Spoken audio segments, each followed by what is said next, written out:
시청자 여러분 안녕하십니까? 12월 10일 금요일장 파이널샷 시작합니다. 오늘 국내 증시는 브로드컴 실적 발표 후에 이에 대한 훈풍을 받아가면서 양시장 일제히 상승으로 출발했습니다. 하지만 오후장 들어서 분위기는 조금 다른데요. 코스피 같은 경우에는 기관의 매수세가 강력하게 유입되면서 이로 인해 시장의 상승력이 유지되고 있고요. 특히나 대형주 중심으로 시가총액 10위권 안에서 LG 에너지솔루션을 제외하고는 일제히 오름세가 이어지고 있습니다. 이러한 가운데 오늘 방산주들이 수조 소식과 함께 힘입어서 강한 상승 나오고 있고요. 이 반면 코스닥은 오늘 상승과 하락을 오고 가다가 결국에는 반락을 좀 하는 모습이 나타나고 있는데 알테오젠의 급락에 대한 영향이 지수단에까지 이어지고 있는 듯한 모습입니다. 오늘 이렇게 지수의 움직임은 다르지만 그러한 가운데에서도 우주항공과 관련된 섹터의 불은 강하게 이어지고 있는데요. 오늘 마켓 A컷을 통해서는 관련된 이야기 나눠보고자 합니다. 네, 오늘 우주항공과 관련된 이야기가 이번 주 들어서 지속적으로 나오고 있는 상황입니다. 이러한 가운데 오늘 윤영빈 우주항공청장이 대통령에게 여러 가지 업무 보고를 하는데 이와 관련해서 2029년에는 달 궤도선에 그리고 32년에는 착륙선을 보낸다라고 이야기를 하면서 우리나라의 우주항공과 관련된 앞으로의 방향성을 제시했고요. 이로 인해 우주항공과 관련된 기대감이 주가에도 반영이 되고 있는 듯한 모습입니다. 그렇다면 어떠한 이야기가 오고 갔을까요? 정부의 로드맵을 보게 된다면요. 지금 한국의 첫 달 탐사와 재사용 발사체에 대한 로드맵이 공식화된 것인데요. 우선 29년에 달 통신용 궤도선을 발사하고 누리호와 궤도 수송선을 조합을 해서 발사를 한다고 합니다. 누리호의 힘이 달까지 가기에는 조금 이게 힘이 붙이기 때문에 이 궤도 수송선과 함께해서 동력을 더한다는 거고요. 그리고 2032년에는요. 한국 기술을 통해서 달 착륙선을 발사를 할 예정이라고 합니다. 지금 심우주 통신 기술을 확보해야 되는 게 가장 큰 과제 중에 하나인데 이것을 도달하겠다라는 게 지금 우주항공청의 이야기고요. 그리고 35년에는 우리나라의 재사용 발사체를 개발을 완료를 해서 이로 인해 재사용 발사체에 대한 한국형 발사체를 만들겠다라는 게 주요 포인트였고요. 이렇게 재사용 발사체를 사용을 하게 되는 가장 큰 이유가 비용 절감이 있을 텐데 우주항공청에서는 발사 비용을 킬로그램당 2,500달러까지 절감하는 것을 목표로 하겠다고 합니다. 현재 스페이스X가 1,500달러에서 2,000달러 수준인데 이와 유사하게끔 우리나라가 우주 항공을 발사를 할 때 비용에 대한 부담을 완화하겠다. 기술 개발로서 이를 이루겠다라는 게 우주항공청의 이야기였고요. 결국에는 중요한 건 우리나라의 발사체를 통해서 달 탐사를 성공하겠다라고 이야기를 했습니다. 사실 이러한 보고를 듣고 나서 이재명 대통령이 너무 늦은 게 아니냐. 지금 다른 나라는 사람을 태워서 달에 보낸다라고 이야기를 했는데 속도보다 중요한 게 방향성이다라고 이야기를 했는데요. 중요한 건 우리나라의 기술로 만든 위성 그리고 우리 로켓에 대한 정책이 시작됐다는 것입니다.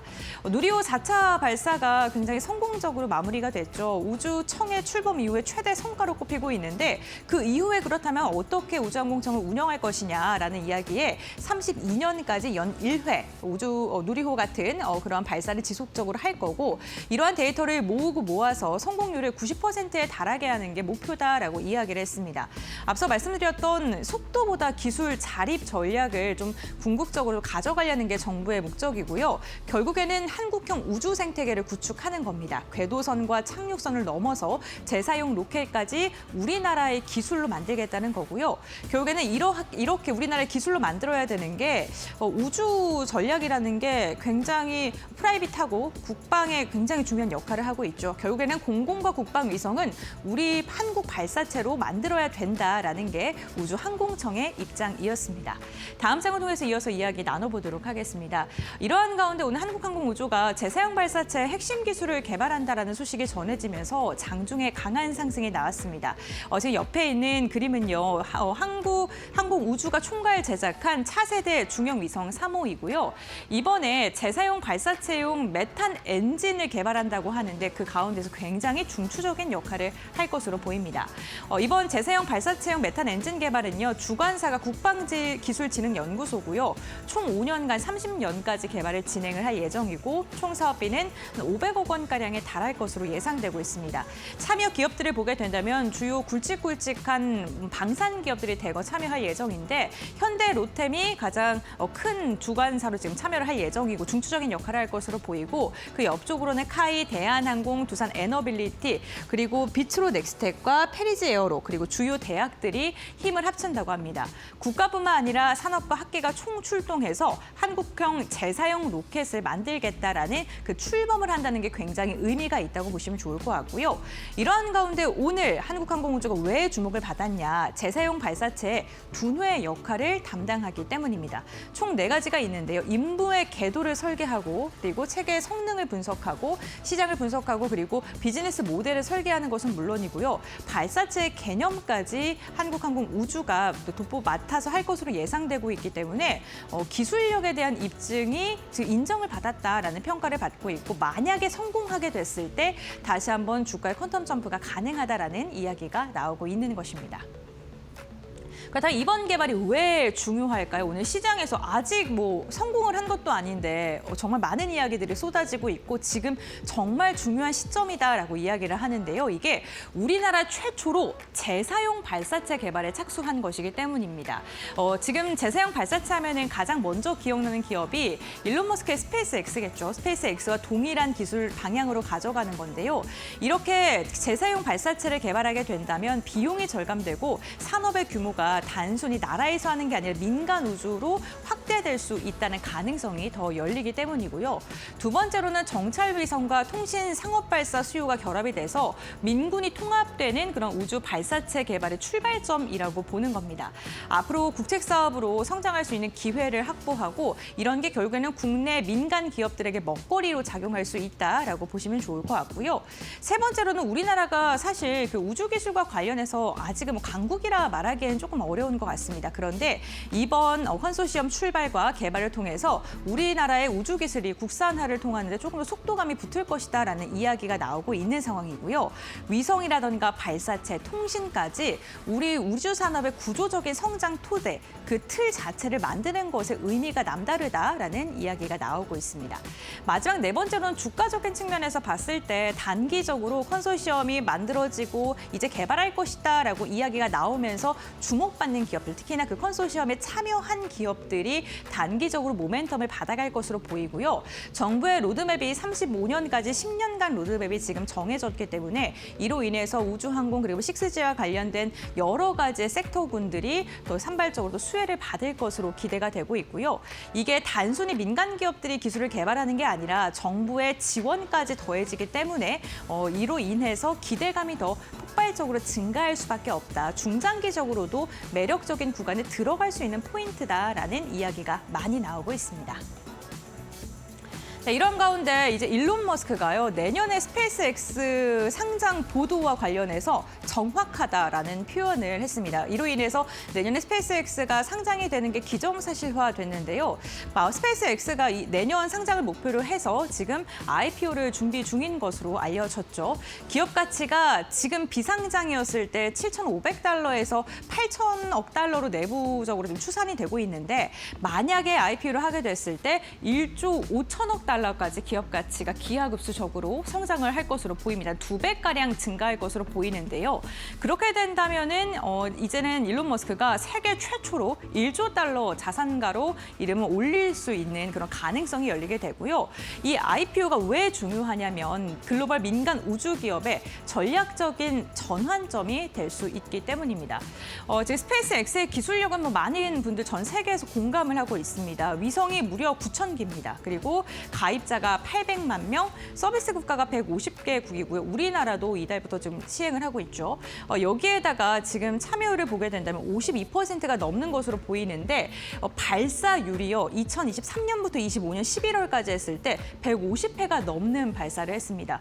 우리나라가 위성을 1년에 한 기를 보내겠다라고 이야기를 했는데 그거와 비교한다면 정말 놀라운 기술력을 지금 검증하는 것이죠. 지금 그리고 계약을 하고 있는 고객들을 보면요. 해양, 항공, 정부 그런 고객들, 다변화된 고객층을 갖고 있다는 것도 굉장히 중요하고요. 민간에서 유일하게 완전 재사용 대형 로켓 스타쉽을 개발했다는 것도 중요합니다. 로드맵을 쭉 보시게 되면은 2029년에 화성 유인 착륙에 도전한다고 하는데 정말로 머스크가 화성에 도달할 수 있을지도 지켜보셔야 될 것 같습니다. 네, 그런데 이 IPO 추진에 대해서 우리나라가 왜 이렇게 눈여겨보고 세계 시장에 왜 눈을 모으고 있을까요? 당연히 우리 시장에 큰 영향을 주기 때문이겠죠. 지금 스페이스X가 만약에 시장에 상장을 성공적으로 하게 된다면 밸류에이션에 대한 부담이 완화가 되고요. 그리고 지분 보유 기업의 재평가가 나올 수밖에 없습니다. 그러면 여기에 투자한 기업들도 우리가 좀 눈여겨봐야겠죠. 여기에다가 우주 테마로의 글로벌 자금 재집결이 있습니다. 아마도 우리 시장에는 이게 가장 크게 작용할 것으로 보이는데 이런 로켓이라던가 위성통신 우주 데이터 센터까지 시장을 전면적으로 재편하고 국내 우주 항공 관련된 사업을 영위하고 있는 기업들의 가치를 평가받을 때 스페이스X랑 비교가 되면서 평가받을 수 있다는 것도 굉장히 중요한 포인트인 것 같습니다. 만약에 우리나라가 삼성이나 SK 하이닉스를 비교할 때 뭐 브로드컴이라든가 다른 기업들을 뭐 이렇게 비교하는 것처럼 만약에 스페이스X가 상장이 된다면 우리 기업들이 비교했을 때 스페이스X랑 비교를 한다는 거겠죠. 결국에는 우주 경제 시대의 새로운 밸류의 기준점이 될 것이다라는 이야기가 나오고 있고요. 그렇기 때문에 이번 IPO가 무엇보다 중요합니다. 발사체 포트폴리오를 보게 되면요. 여기 펠컨이라던가 드래곤 스타쉽이 있는데 재사용 관련된 이러한 로켓 기술력에 대해서 주목을 해보시면 좋을 것 같습니다. 다음 장 이어서 이야기 나눠보죠. 우리나라 우주 발사체 경쟁이 점점 더 커지고 있는데요. 스페이스X와 우리나라 한국항공 우주의 기술력을 조금 비교한 표고요. 보시게 되면은 결국에는 중요한 게 한국 재사용 발사체 어떤 기업이 들어가고 어떠한 기술력을 갖고 있는지입니다. 현대 로템부터 그리고 비트로 넥스텍까지 다양한 기업들이 힘을 합쳐서 우주 개발에 도전을 하는 만큼 관련된 기업들 꼼꼼하게 참고해 보시면 좋을 것 같습니다. 네, 이렇게 오늘 마켓데이컷 마무리하도록 하고요. 그렇다면 이 시각 우리 시장 어떠한 움직임 보여주고 있는지 알아보겠습니다. 김주영 아나운서가 전해드립니다. 네, 시장 2시 10분 구간 지나가고 있습니다. 시장 흐름 같이 한번 체크해 보시죠. 오늘 상승 출발했던 국내 증시 현재 구간에는 상승폭을 축소하면서 혼조세를 보여가고 있습니다. 그래도 코스피는 강세 흐름을 이어가고 있는 모습인데요. 오늘 시가총액 상위 종목들 대부분 빨간불을 켜내고 있고요. 특히나 반도체, 투톱, 견조한 흐름 보여주면서 코스피 지수를 견인해주고 있는 모습입니다. 반면에 코스닥의 경우에는 약세로 전환을 했는데 일중 흐름 통해서 좀 더 자세하게 체크해 보시죠. 코스피 먼저 확인해 보시면은요. 오늘 코스피 오전장에 4,168포인트 일중 고점을 터치해냈고요. 현재 구간 상승분을 다소 반납한 모습 확인되고 있습니다. 4,150포인트 선 지나가고 있는데요. 앞서 말씀드린 반도체 투톱뿐만이 아니라 오늘 그간 소외됐었던 조선과 방산 원전주들에도 매수세가 유입되고 있다는 점 참고해 보시면 좋을 것 같습니다. 이어서 코스닥도 살펴보도록 하겠습니다. 오늘 코스닥의 경우에는 상승으로 출발을 했지만 현재 구간 약보합권으로 전환한 모습 확인되고 있습니다. 앞서 머크와 소송을 벌여왔던 할로자임이 이번에는 알테오젠을 겨냥하면서 오늘 장 초반 알테오젠 급락하면서 출발을 했는데요. 현재 구간 낙폭을 다소 줄여내기는 했지만 코스닥에 영향을 주고 있는 모습들 확인되고 있고요. 그 밖에 기술 이전 관련한 악재들이 또 나오면서 관련주들의 투심은 다소 위축된 모습 확인되고 있습니다. 반면에 제약바이오주 가운데 신약 개발 관련한 종목들에는 여전히 매수세가 유입되고 있다는 점도 체크해 보시죠. 이어서 수급적인 부분도 확인해 보겠습니다. 오늘 선물 시장에서는 외국인들 순매수 포지션을 이어가고 있는데요. 유가증권 시장에서는 팔아내고 있습니다. 1,000억 원 이상 팔자세가 이어지고 있고요. 반면에 오늘 코스피 시장 안에서는 기관의 매수세가 시간이 장중에 흐를수록 좀 더 커지고 있는 모습도 확인되고 있습니다. 9,000억 원 이상 담아내면서 오늘 코스피 지수를 견인해주고 있고요. 오늘 개인의 경우에는 장 초반 순매수로 출발을 했다가 현재 구간 매도로 전환을 하면서 8,000억 원 이상 팔아내고 있습니다. 이어서 코스닥도 체크해 보겠습니다. 오늘 코스닥 시장 안에서는 외국인과 기관의 순매수 확인되고 있습니다. 기관 소폭 담아내고 있고요. 외국인이 1,300억 원 이상 담아내면서 코스닥을 지지해주고 있는 모습들, 하단을 좀 방어해주고 있는 모습도 확인되고 있습니다. 개인의 경우에는 800억 원 이상 순매도 포지션 취하고 있습니다. 이어서 오늘 시장에서는 어떤 키워드들 많이 검색하고 있는지 열어보도록 하겠습니다. 첫 번째는 우주항공인데요. 오늘 정부가 우주전략 로드맵을 발표했고요. 여기에 미국에서도 소식들이 나오면서 시장에 영향을 주고 있습니다. 앨런 머스크가 이 스페이스 X가 내년에 상장할 수도 있다라는 언론들의 보도에 정확하다라는 댓글을 남기면서 시장의 투심이 자극된 모습인데요. 앞서 블룸버그에 따르면 이 스페이스 X의 경우에는 내년도 상장을 통해서 300억 달러 이상의 자금을 조달하려고 목표를 하고 있고요. 또 기업 가치도 1조 5천억 달러 이상의 기업 가치를 좀 추산하고 있다라는 소식들이 나왔습니다. 실제로 기업 가치를 인정받게 되면 현재 테슬라의 시가총액을 넘어설 수도 있는데요. 이에 따라 오늘 스페이스 X에 공급하고 있는 기업들, 협업하고 있는 기업들 중심으로 매수세가 유입되고 있습니다. 종목 흐름 같이 체크해 보시죠. 네, 현재 구간 세아 베스틸 지주의 경우에는 상한가까지 도달을 했고요. 스피어는 25%가량 급등을 하고 있습니다. 장중에 상한가 도달한 이후에 현재 구간에 상승폭을 조금 줄인 모습이고요. HVM 17%대 급등, 세트랙 아이도 12%가량 상승하고 있습니다. YJ링크 9%가량 오름세 보여주고 있다는 점 확인되고 있습니다. 이어서 다음 키워드 열어보도록 하겠습니다. 다음 키워드 원전 확인해 보겠습니다. 오늘 두산 에너빌리티가 미국의 SMR 기업 엑스에너지와 핵심 소재에 대한 예약 계약을 체결했다라는 소식들이 나왔는데요. 총 16개의 SMR의 핵심 소재를 공급하게 되고요. 앞서 두산 에너빌리티의 경우에는 엑스에너지의 지분 투자를 단행하기도 했습니다. 이에 따라 미국의 SMR 사업에 본격적으로 뛰어든다라는 점이 오늘 투심을 자극했던 모습이고요. 원전주들 전반적으로 상승하는 흐름들 확인되고 있습니다. 관련 종목들 체크해 보시죠. 현재 구간 BHI 19%가량 급등하고 있고요. 태웅도 14% 상승하고 있습니다. 현대개발 5%, 보성파워텍도 5.2%가량 상승하고요. 두산 에너빌리티는 3%대 오름세가 이어지고 있습니다. 네, 지금까지 시장 흐름 확인해 봤고요. 종목 파인더 통해서 종목 특징도 체크해 보시죠. 네, 금요일에 파이널샷 함께하고 계십니다. 신민영입니다. 이어서 종목 파인더 통해서 보다 자세한 종목별 이슈 점검해 보도록 하겠습니다. 오늘도 여러 가지 특징주들 한자리에 모아봤는데요. 첫 번째 특징주 바로 열어보겠습니다. 네, SK 하이닉스 살펴보도록 하겠습니다. 어제 급락을 딛고 오늘은 그래도 반등해주는 주가 흐름 나타나고 있습니다. 반도체 업종 안에서 어제는 오라클의 실적이 화제가 됐었는데 오늘은 AI ASIC 주문형 반도체의 대표 주자인 브로드컴이 실적을 발표했습니다.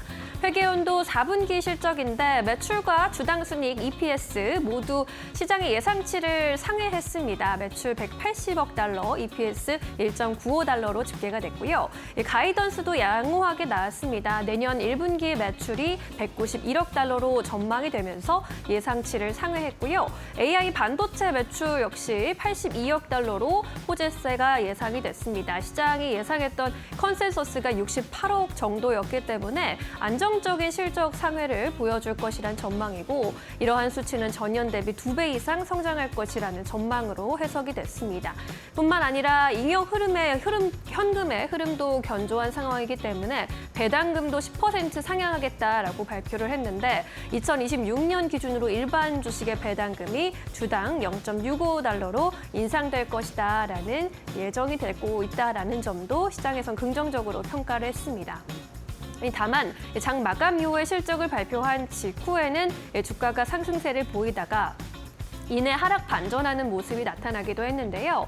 이는 CEO의 말실수에 있었다라는 분석도 나옵니다. CEO가 컨퍼런스 콜에서 AI 전용 칩의 주문이 쇄도하고 있어서 향후 6개 분기 동안 약 730억 달러에 달하는 주문이 적체되어 있다라고 했고요. 리드 타임이 따라서 6개월에서 1년까지 걸릴 수 있다라는 취지의 발언을 했는데 시장에서 수요가 생각보다 많다라는 의미로 발언을 한 것으로 보였는데 이런 발언이 투자자들에게는 수요가 나타나고 있지만 생산이 수요를 따라가지 못하고 있다라는 오해를 불러일으킬 소지가 있다라는 설명이 있기도 했습니다. 오늘 브로드컴의 실적이 그래도 생각보다 안정적으로 나왔기 때문에 어제보다는 괜찮은 반도체주들의 흐름도 감지되고 있습니다. SK 하이닉스가 3%대 오름세 보이다가 현재는 1%대 오름세 나타내고 있고요. 넥스트칩 그리고 사피엔 반도체도 4에서 8%대 강세입니다. 삼성전자 그리고 유니캐스트도 1%대 동반 강세 흐름 포착되고 있습니다. 네, 첫 번째 이슈 만나봤고요. 이어서 두 번째 특징주 열어보겠습니다. 네, 에임드 바이오 보겠습니다. 반도체주들도 전반적으로 양호한 흐름 포착이 되고 있습니다. 반도체 전반으로, 바이오 전반으로 오늘 줄줄이 호재성 뉴스가 나타나고 있는데 일단 미국에서 금리 인하를 단행했다라는 점, 그리고 코스닥 시장의 활성화 기대감도 긍정적으로 반영되고 있고요. 미국에서 생물보안법의 통과가 초읽기에 들어갔다라는 점도 반영이 되고 있습니다. 뿐만 아니라 비만 치료제 시장이 급성장하면서 관련된 이슈들이 관련 주가의 흐름도 끌어올려주고 있는 상황입니다. 어제장에서 특히나 비만 치료제 관련주들의 흐름이 양호하게 나타났고 화이자 관련된 이슈도 전해지기도 했는데 오늘은 에임드 바이오가 또 주목을 받고 있습니다. 지난 4일에 코스닥에 상장을 하면서 상장 첫날부터 따따블로 시장에 이목을 끈 바 있는데요.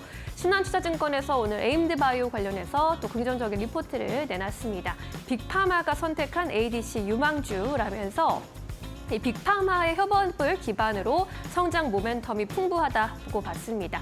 베링거 인겔하임을 포함해서 ADC 기술 이전을 3건가량 체결을 했고 이에 따른 계약 규모가 누적으로 3조 원대 달하고 있기 때문에 앞으로도 ADC 관련해서는 기술력을 인정받았고 또 실적이 기대된다라는 전망이고요. 삼성바이오와 공동 개발을 한 것에 대한 앞으로의 시너지도 기대된다고 봤습니다.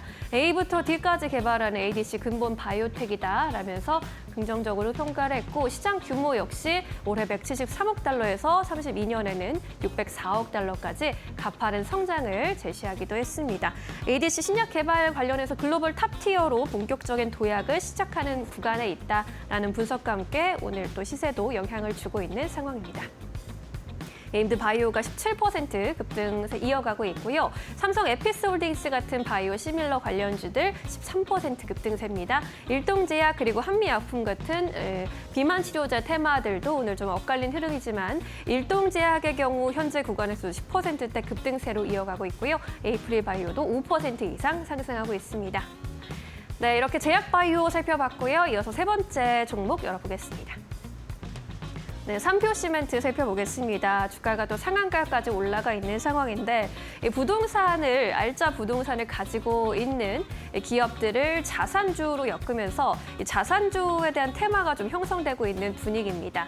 지금 서울에서 고속터미널 관련해서 개발이 본격화하면서 다른 부지의 개발도 임박했다라는 분석들이 나오고 있는 상황인데 관련해서 롯데칠성의 경우 서울 서초동 부지를 보유하고 있고 또 고밀도 복합 업무 시설을 개발을 검토하고 있다라는 이야기가 나오고 있고요. 하림지주의 경우에도 양재동에 화물터미널 부지를 갖고 있다라는 점 시장에서 부각받고 있습니다. 삼표 시멘트도 성수동에 이제 레미콘 부지를 가지고 있다라는 점에 앞으로 복합 개발 사업이 탄력을 받을 것이다라는 그런 이야기들이 주가를 끌어올려주고 있는 상황입니다.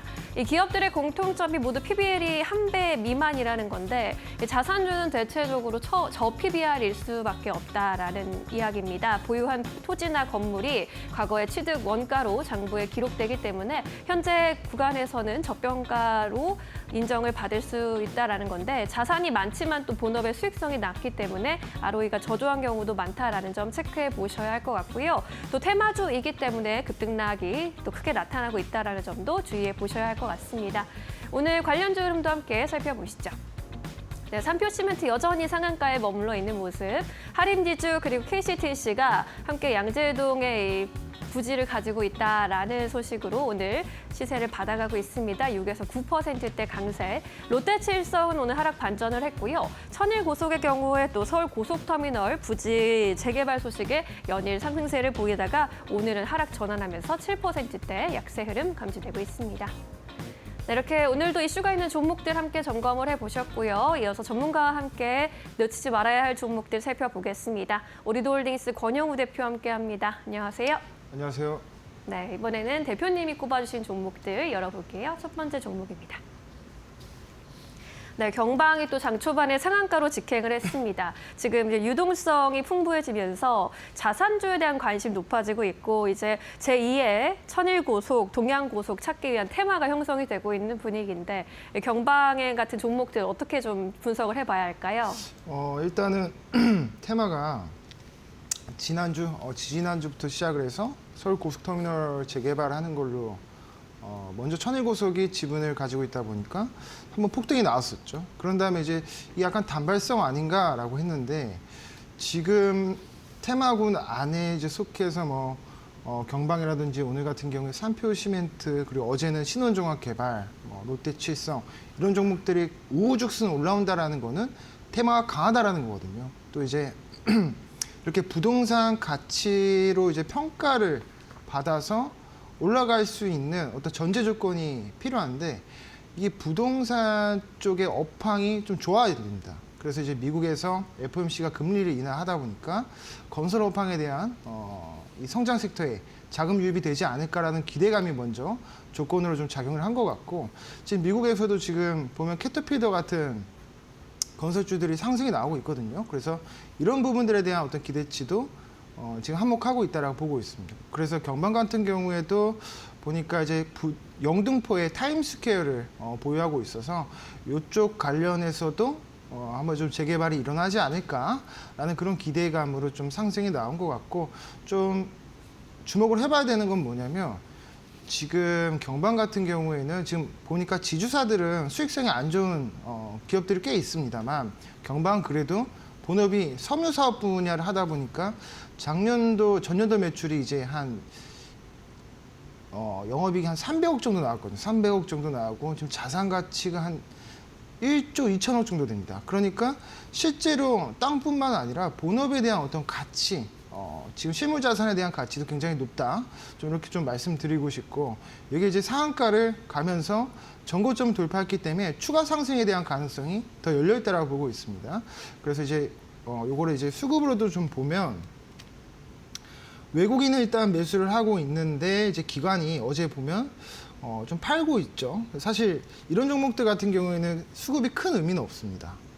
왜냐하면 이제 테마주들은 사실 수급보다는 어떤 테마의 그 재료를 파악을 해서 단발성으로 끝날 건지 아니면 내년도까지 이어질지 그런 거를 사실 주택을 좀 체크를 해야 되는 포인트인데 내년 지방선거가 있습니다. 3월에. 원래 지방선거 이전에 부동산 정책이 굉장히 많이 나오고 있어요. 그래서 어떤 그런 시기에 맞물려서 여기서 이제 끝나는 게 아니라 이제 정부의 수도권의 주택 공급에 대해서 발표도 지금 예정이 되어 있는 만큼 어떤 추가적인 상승도 기대해 볼 수 있다라고 보고 있습니다. 다만 요거를 이제 공략하실 때는 손절가를 굉장히 타이트하게 잡아야 돼요. 지금 못 사신 분들 같은 경우에는 상한가를 말을 올렸기 때문에 여기를 이제 지지선으로 두고 다음 주 월요일 정도에 만약에 이 상한가 종가 부근을 지지하지 못한다. 그러면 좀 손절을 하는 방향을 고려해보고 만약 지지한다라고 했을 때 상한가 종가 부근을 이제 매수 타점으로 잡아봐도 트레이딩 관점에서는 괜찮다라고 보고 있습니다. 그래서 이것도 지속적으로 체크해 가시면서 대응 전략 세워 나가셨으면 좋겠습니다. 네, 경방 짚어봤습니다. 테마주 성격이 짙기는 하지만 또 트레이딩 관점에서도 살펴볼 수 있는 부분이 있고요. 앞으로의 이슈도 잘 팔로우해 보셔야겠습니다. 자, 첫 번째 특징주 만나봤고요. 이어서 두 번째 특징주 열어볼게요. 네, 삼성 에피스홀딩스 살펴보도록 하겠습니다. 이제 미국이 생물보안법 사실상 통과 수순을 밟고 있다라는 얘기도 나타나고 있고요. 바이오 시밀러 관련주에게는 기회 요인이 되고 있는 이슈이기도 합니다. 오늘 제약바이오주도 전반적으로 괜찮은데 시세 어떻게 보세요? 일단은 에피스홀딩스보다 삼바가 더 가지 않을까 이런 생각이 처음에는 좀 들었었는데 네. 보니까 삼성표 유일하게 신약 개발을 하고 있는 기업이 바로 에피스홀딩스거든요. 이번에 이제 방광암 치료제 관련해서도 지금 내년도에 임상 1상을 진행 중이기 때문에 이런 부분들에 대해서 지금 프리미엄을 좀 받고 있다라 보고 있고 지금 미국에서 생물보안법이 지금 통과가 거의 확정이 되고 있죠. 그래서 지금 미국의 시밀러 쪽 매출의 대부분을 담당하고 있는 게 우시바이오, 그러니까 중국 기업이거든요. 그래서 중국 기업이 실제로 통제를 받게 되면 반사수에는 이 바이오시밀러 쪽에서는 뭐 우리나라의 셀트리온도 될 수 있고 또 에피스 홀딩스도 될 수 있다라고 보고 있습니다. 그래서 어떤 이런 모멘텀도 있고, 근데 중요한 건 뭐냐면 지금 본업인 바이오시밀러 쪽은 밸류를 셀트리온이랑 비교를 할 수 있거든요. 그럼 셀트리온이랑 비교했을 때 사실 이미 밸류는 받았습니다. 왜냐면 58만 원에서 한 60만 원 정도가 멀티플에서 적정 가치인데 지금 64만 5천 원, 막 9천 원 이렇게 올라가고 있잖아요. 요거는 신약에 대한 인상, 요 기대감이 지금 작용을 하고 있어서 그거에 대한 프리미엄이 더 받고 있는 상황입니다. 그래서 지금으로 봤을 때는 바이오시밀러도 일단은 매출은 좋지만 그 이후에 지금까지 8개의 바이오시밀러 제품을 출시를 했고 2개의 바이오시밀러를 개발을 이제 끝낸 다음에 2030년까지 10개 이상을 확대할 거다라는 그런 소식이 있기 때문에 요거에 대한 어떤 실적도 가져가면 좋을 것 같습니다. 그래서 이것도 수급을 보면 네. 외국인이 오늘 사고 있고 그리고 개인은 매수를 하고 있는 이런 양상이 나오고 있습니다. 그래서 오전에 봤을 때는 외국인 기관이 매도가 나왔었는데 지금 수급이 바뀌었어요. 그래서 외국인이 지금 순매수로 전환을 하고 기관은 연기금 쪽에서 약간 팔자세로 전환을 한 모습이 나타나고 있습니다. 근데 에피스홀딩스 같은 경우에도 기존에 이제 삼성이 아닌 다른 신약 개발 기업들은 돈이 없어요. 그래서 임상을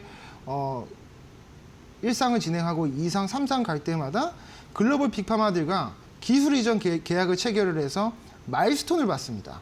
그리고 나서 FDA나 나중에 이제 시판 허가가 떨어졌을 때 로열티를 6대 4라든지 7대 3이라든지 이런 식으로 계약을 맺는데 그게 다 돈이 없어서 그렇거든요. 근데 에피스홀딩스 같은 경우는 본업인 바이오시밀러에서 캐시카우가 창출이 되고 있기 때문에 임상에 대해서 돈이 좀 들어가도 무리가 없는 그런 종목이기 때문에 추후에 유중이라든지 유중도 지금 5년 동안 안 한다라고 지금 말했잖아요. 그래서 자회사도 분할 상장을 하면서 분할 상장을 5년 안에 안 하겠다라고 밝힌 만큼 주가가 떨어질 확률보다는 올라갈 확률이 굉장히 크다. 이렇게 좀 말씀드리고 싶습니다. 그래서 이거는 만약에 좀 추가로 공략을 하시겠다 하시는 분들은 이 상장 시가 부분, 인적 분할했을 때 상장 시가 부분에 한 61만 원대 라인을 잡고 대응 전략을 세워 나가시면 좋을 것 같습니다.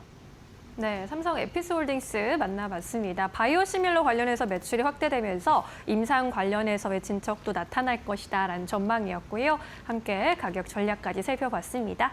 자, 이렇게 두 개의 특징주들 정리를 해보겠고요. 이어서 공략주로 넘어가 보도록 하겠습니다. 오늘은 어떤 종목 좀 자세히 살펴볼까요? 네, 오늘은 지난주에는 오가노이드 사이언스 가지고 왔잖아요. 전 제약바이오주 안에서 이제 대장격인 알테오젠을 가지고 왔습니다. 알테오젠은 지금 노이즈가 굉장히 많죠. 할로자임, 경쟁사 할로자임이 독일에서 이제 특허 관련해서 저번 주에 한번 노이즈가 발생했었고 그런 거에 대해서 이제 알테오젠이 반박을 했죠. 우리랑 ALT-B4 플랫폼 기술이랑은 전혀 관련이 없다. 심지어 그 할로자임이 특허 소송을 건 게 가처분 인용된 부분이 엠다제라고 하는 기술인데 이 기술 관련해서는 할로자임이 만들어낸 상품이 하나도 없습니다. 그러니까 다만 특허가 이제 독일에 등록이 되어 있다 보니까 그러니까 일단은 다리 잡고 늘어지는 겁니다. 그래서 독일은 워낙에 이제 가처분 인용률이 높다 보니까 일단은 받아주는 거예요. 그래서 이제 독일 쪽은 그렇게 일단락이 됐는데 문제는 뭐냐면 이번에 할로자임에서 미국에다가도 지금 특허 관련해서 소송을 지금 걸었죠. 그래서 이 부분이 지금 오늘 추가로 노이즈가 돼서 좀 주가 급락이 나왔었던 부분인데 이것도 사실 그 기저 기술을 보면 ALT-B4라고 하는 기술이랑 할로자임이 가지고 있는 기술은 근본적으로 좀 다릅니다.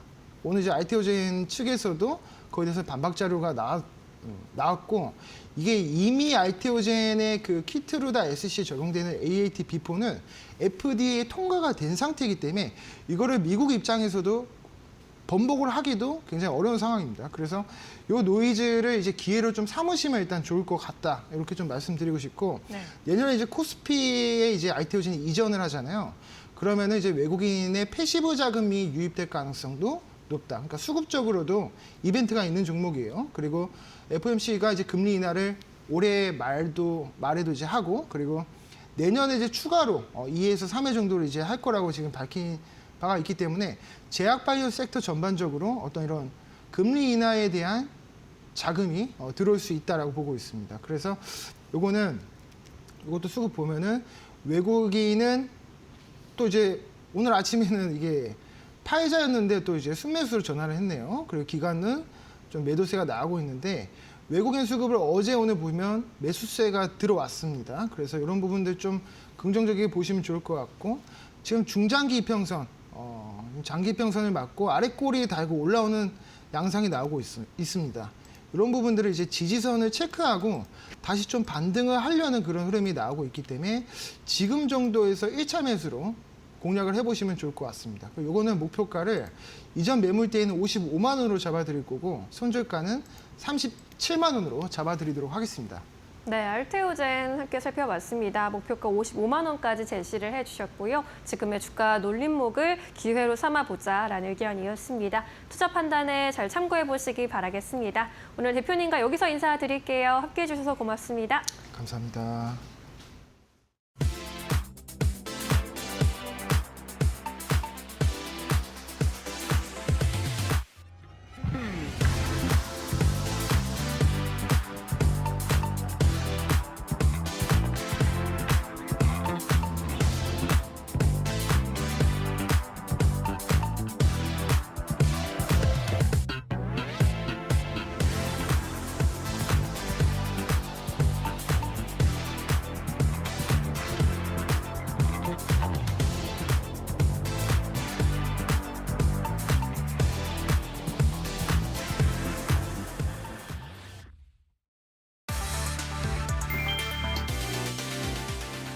엔비디아 젠슨 황 CEO가 한국에서 채용을 본격적으로 늘리고 있다. 최근 경주 에이펙 회의에서 삼성, SK, 현대차 총수들과 잇따라 만난 뒤 엔비디아는 서울을 중심으로 반도체, 로보틱스 클라우드 인재, 채용 공고를 대거 올렸다.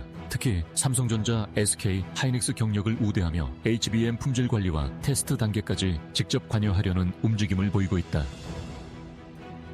또 현대차의 SDV 전환 및 로보틱스 협업을 염두에 둔 피지컬 AI 매니저와 로보틱스 솔루션 아키텍트 등 개발 중심 직군이 다수 포함됐다. 공고에는 한국의 소벌인 AI 프로젝트 참여 및 정부 협력 문구가 명시돼 있다. 업계는 엔비디아가 한국을 아시아 AI 전략 허브로 격상해 글로벌 AI 생태계의 현실 구현을 맡기려는 시도로 보고 있다.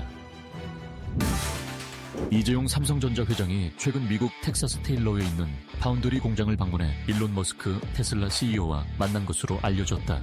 업계에 따르면 두 사람은 인공지능 시대 핵심 전략 물자인 첨단 반도체 협력 강화를 논의한 것으로 전해진다. 삼성전자가 50조 원을 투입해 조성 중인 테일러 팹은 가동을 앞두고 있으며 이번 만남은 테슬라가 주요 고객사로 참여하는 가운데 양사의 협력 관계가 한층 공고해지는 신호로 해석된다. 특히 머스크가 테일러 공장 내부에 전용 공간을 마련한 것으로 알려지면서 테슬라가 생산 과정 전반에 깊숙이 개입할 가능성도 거론된다. 테슬라 본사 오스틴에서 차량으로 45분 거리인 테일러 공장은 향후 테슬라 AI 칩과 자율주행 칩의 핵심 생산 거점이 될 전망이다. 삼성전자는 이미 테슬라와 약 24조 원 규모의 차세대 AI6 칩 계약을 체결하며 TSMC 중심의 시장 구도에 균열을 냈다.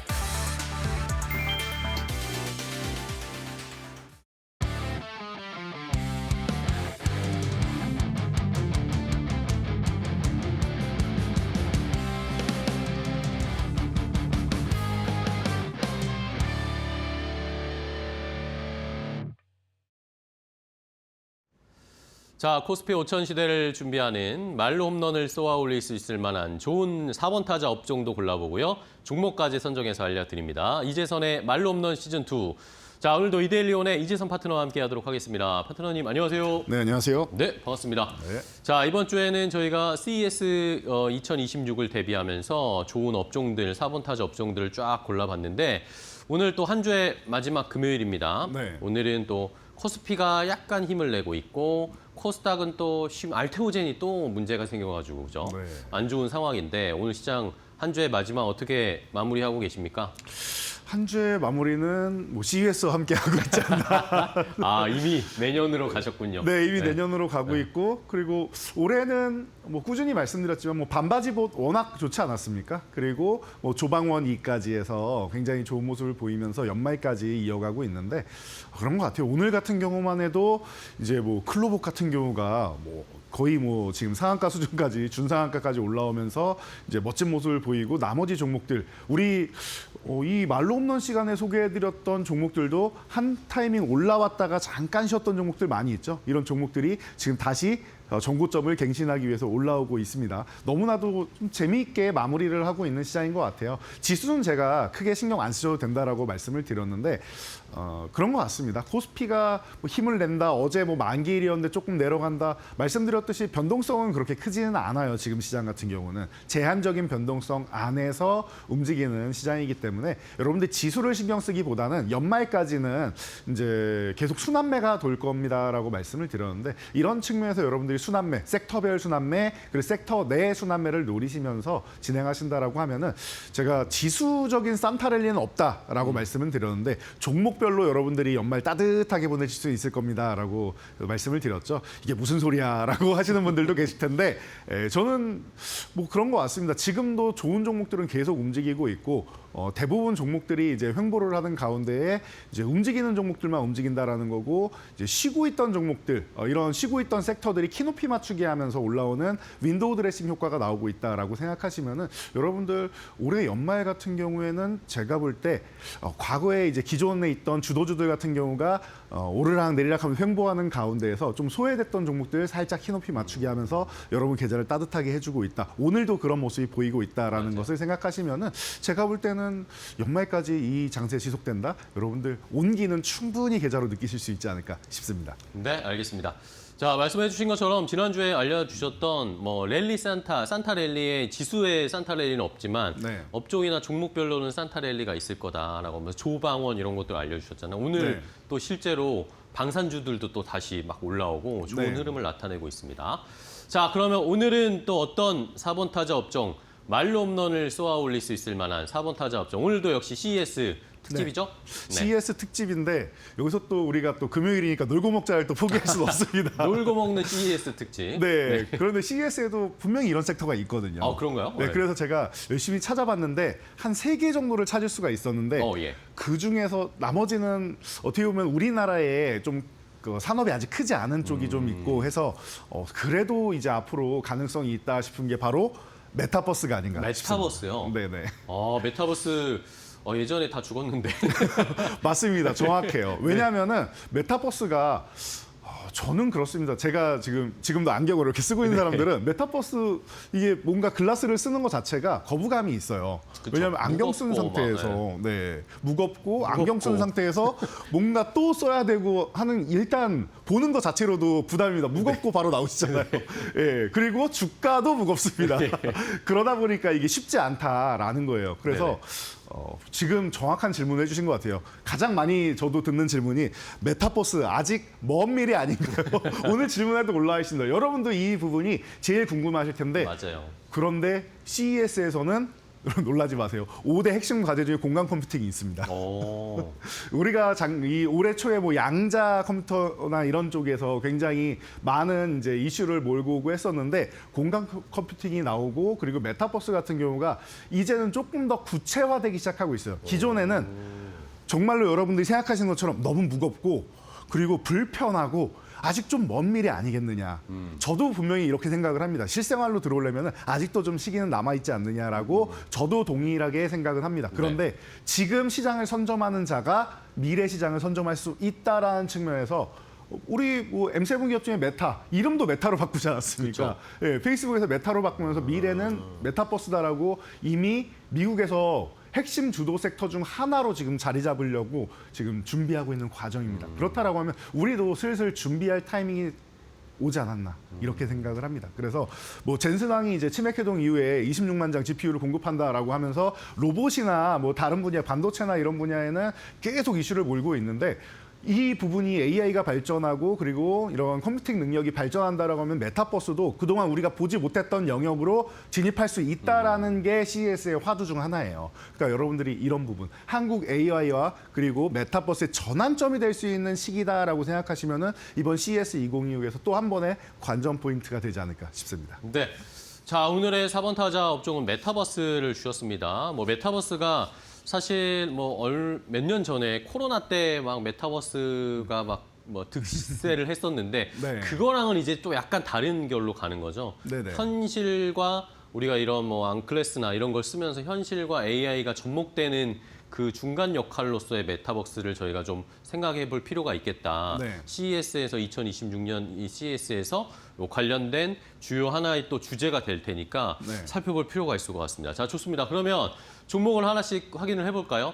메타버스나 XR 뭐 이쪽으로 어떤 종목을 안타 종목으로 한번 골라볼까요? 큰 종목 중에. 큰 종목은 뭐 단연코 삼성전자밖에 없는 것 같습니다. 삼성전자. 네, 왜냐면 XR 기기, 조금 전에 메타 말씀드렸듯이 이 기기를 개발할 수 있는 기업이 전 세계에 많지는 않아요. 그쵸. 근데 정말 자랑스럽게도 삼성전자가 그 안에 당당하게 들어가 있습니다. 그래서 저는 그런 생각도 한번 해봤습니다. LG전자가 스마트폰이나 이런 부분을 결국에는 이제 포기했지만 굉장히 오랜 기간 동안 적자를 보면서도 유지하던 게 사물 인터넷과 이런 메타버스나 미래 기술력에 대해서 우리 요즘에 과거에는 리모컨 많이 사용했는데 네네. 요즘에 리모컨 사용한 사람이 많이 줄어들고 있습니다. 그런 빈도수가 줄어들고 있고 우리 뭐 자동차 같은 경우도 차 시동도 이제 스마트폰으로 다 걸 수 있고 집안에 있는 전력이나 여러 가지 부분을 스마트폰으로 다 제어하는 어플리케이션으로 다 제어하는 시대가 왔단 말이에요.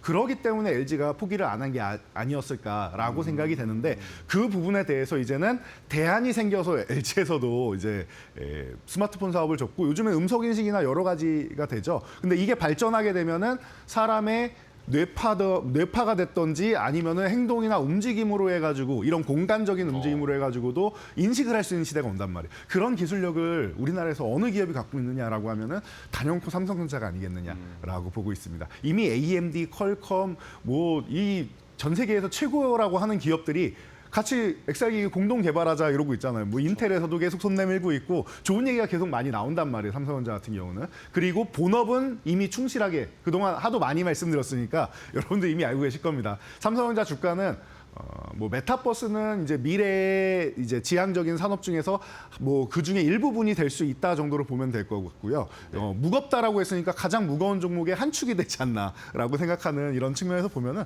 삼성전자가 가장 든든하게 받쳐줄 수 있는 메타버스 산업 우리나라에서 발전하고 싶다라고 하면은 삼성전자부터 이제 좀 발전해야 되지 않나 싶은 정도의 산업이니까 삼성전자 아주 든든하게 가져가시면 되지 않을까 싶습니다. 네.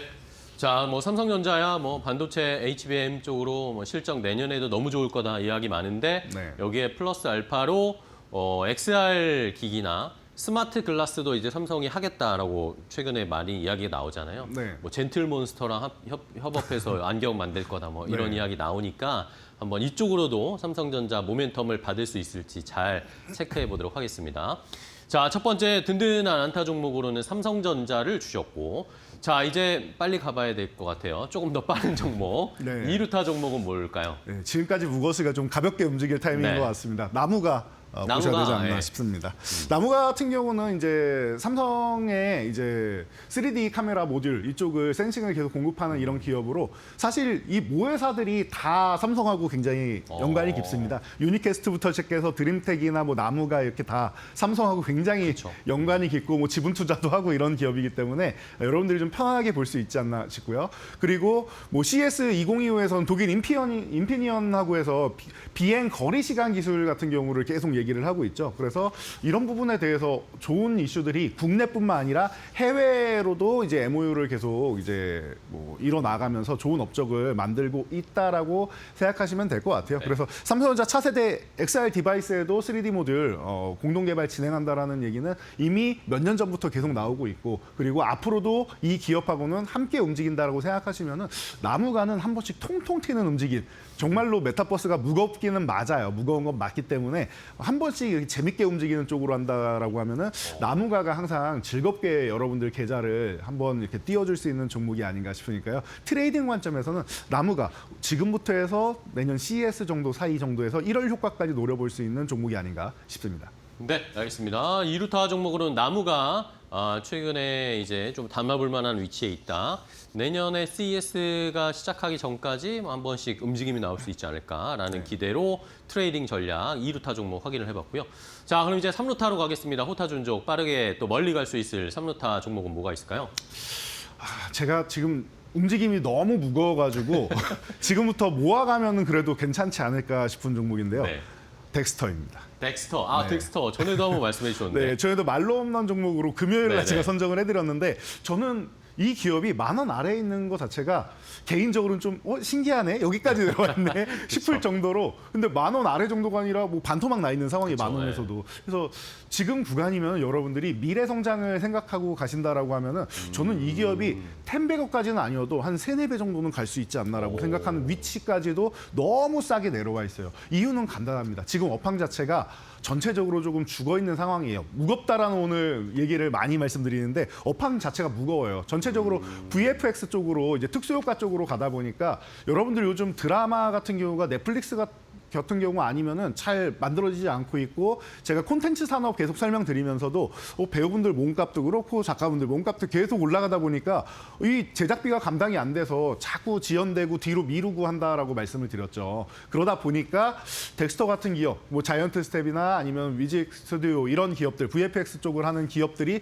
전체적으로 조금 무거운 움직임을 보이고 있어요. 주가가 무겁습니다. 그런데 역발상이 필요한 시점이 아닌가 저는 생각을 해요. 지금 시점이야말로 너무 싸게 내려와 있고 지금 최소한 2배는 시작점에 불과하고 한 3-4배 정도 가능성이 있다라고 하면 여러분들 내 계좌에 3-4배 살찌워줄 수 있는 종목, 그런 기대감이 있는 종목이라고 하면 지금 계좌에 한 10% 정도는 담아놓고 봐도 되지 않냐. 아니면 혹은 밀릴 때마다 음봉 나올 때마다 한 주, 2주 이렇게 모아갈 수 있는 왜냐면 가격도 그렇게 비싸지 않기 때문에 여러분 부담 없이 모아갈 수 있는 종목입니다. 그래서 이렇게 모아가다 보면은 제가 볼 때는 여러분들 무거운 줄 알았는데 이렇게나 가벼운 종목이었어? 어느 순간이 나오면은 순식간에 30-40%씩 쉽게 움직이는 종목이에요. 그러니까 지금부터 천천히 모아가는 전략을 보시면은 제가 볼 때는 호타준족에 가장 적합한 종목이 아닌가 싶습니다. 네. 자, VFX 관련 덱스터를 주셨습니다. 지난번에는 말로 없는 종목으로 소개해 주셨는데 오늘은 3루타 종목. 아직 너무 싸다. 이 정도로 평가받을 기업은 아니다라는 그런 의견을 주셨으니까 내년에 한번 덱스터가 급부상할지 계속 지켜보도록 하겠습니다. 자, 이제 말로 없는 종목을 봐야 되는데 그 전에 저희가 알려드렸던 말로 없는 종목들의 랭킹을 오늘 또 확인해 봐야 되겠죠? 네. 자, 랭킹 변화는 아직은 없습니다. 네, 없습니다. 그런데 재밌는 게 네. 어제도 말씀드렸듯이 다 지금 요 수익률 있죠.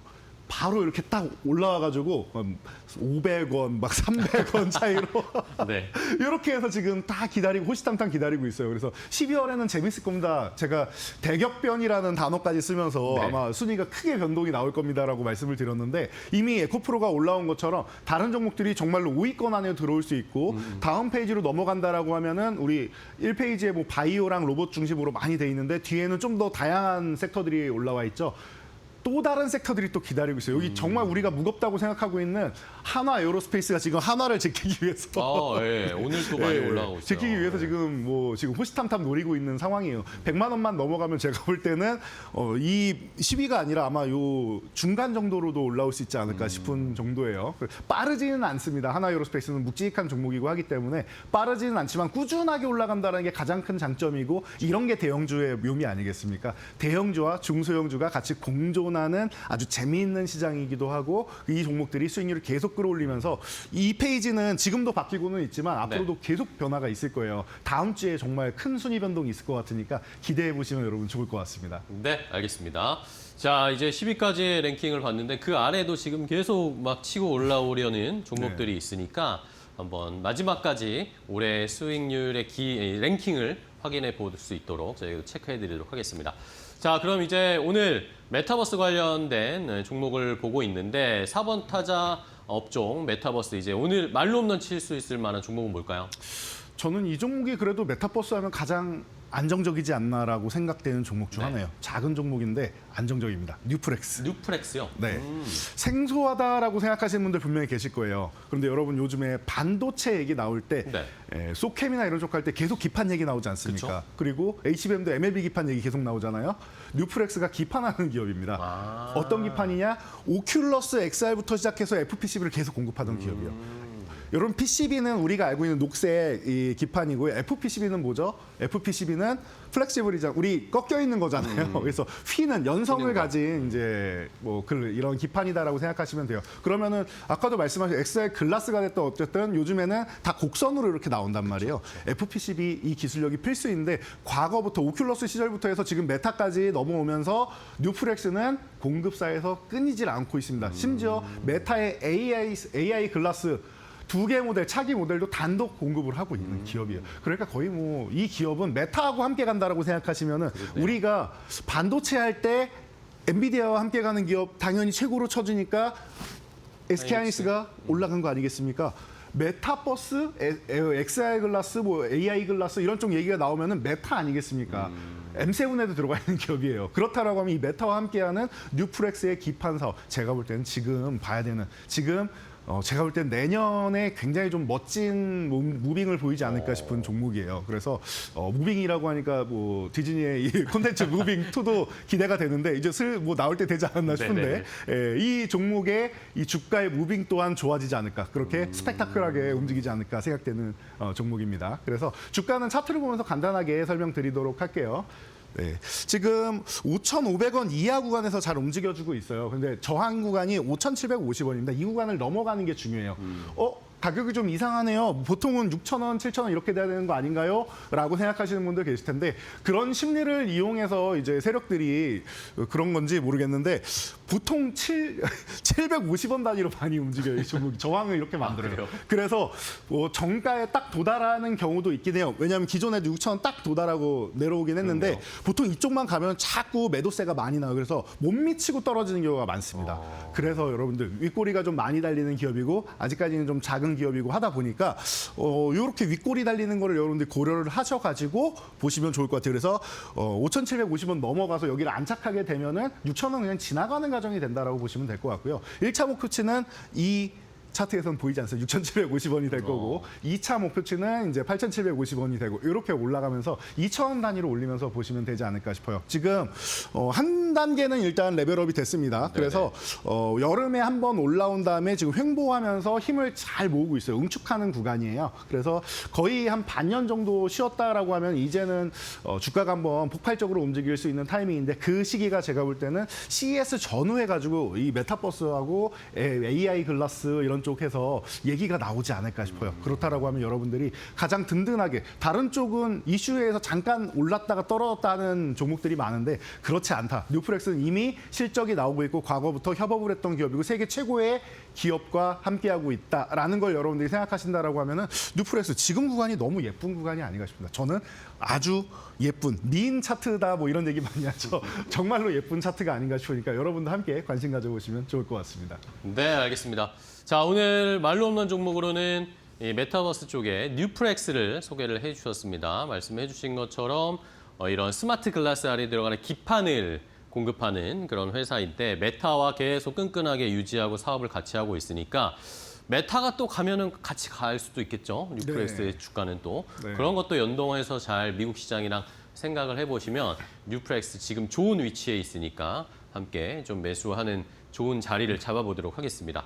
자, 좋습니다. 이렇게 오늘 4번 타자 업종 메타버스 말로 없는 종목으로 뉴프렉스까지 확인해 봤는데요.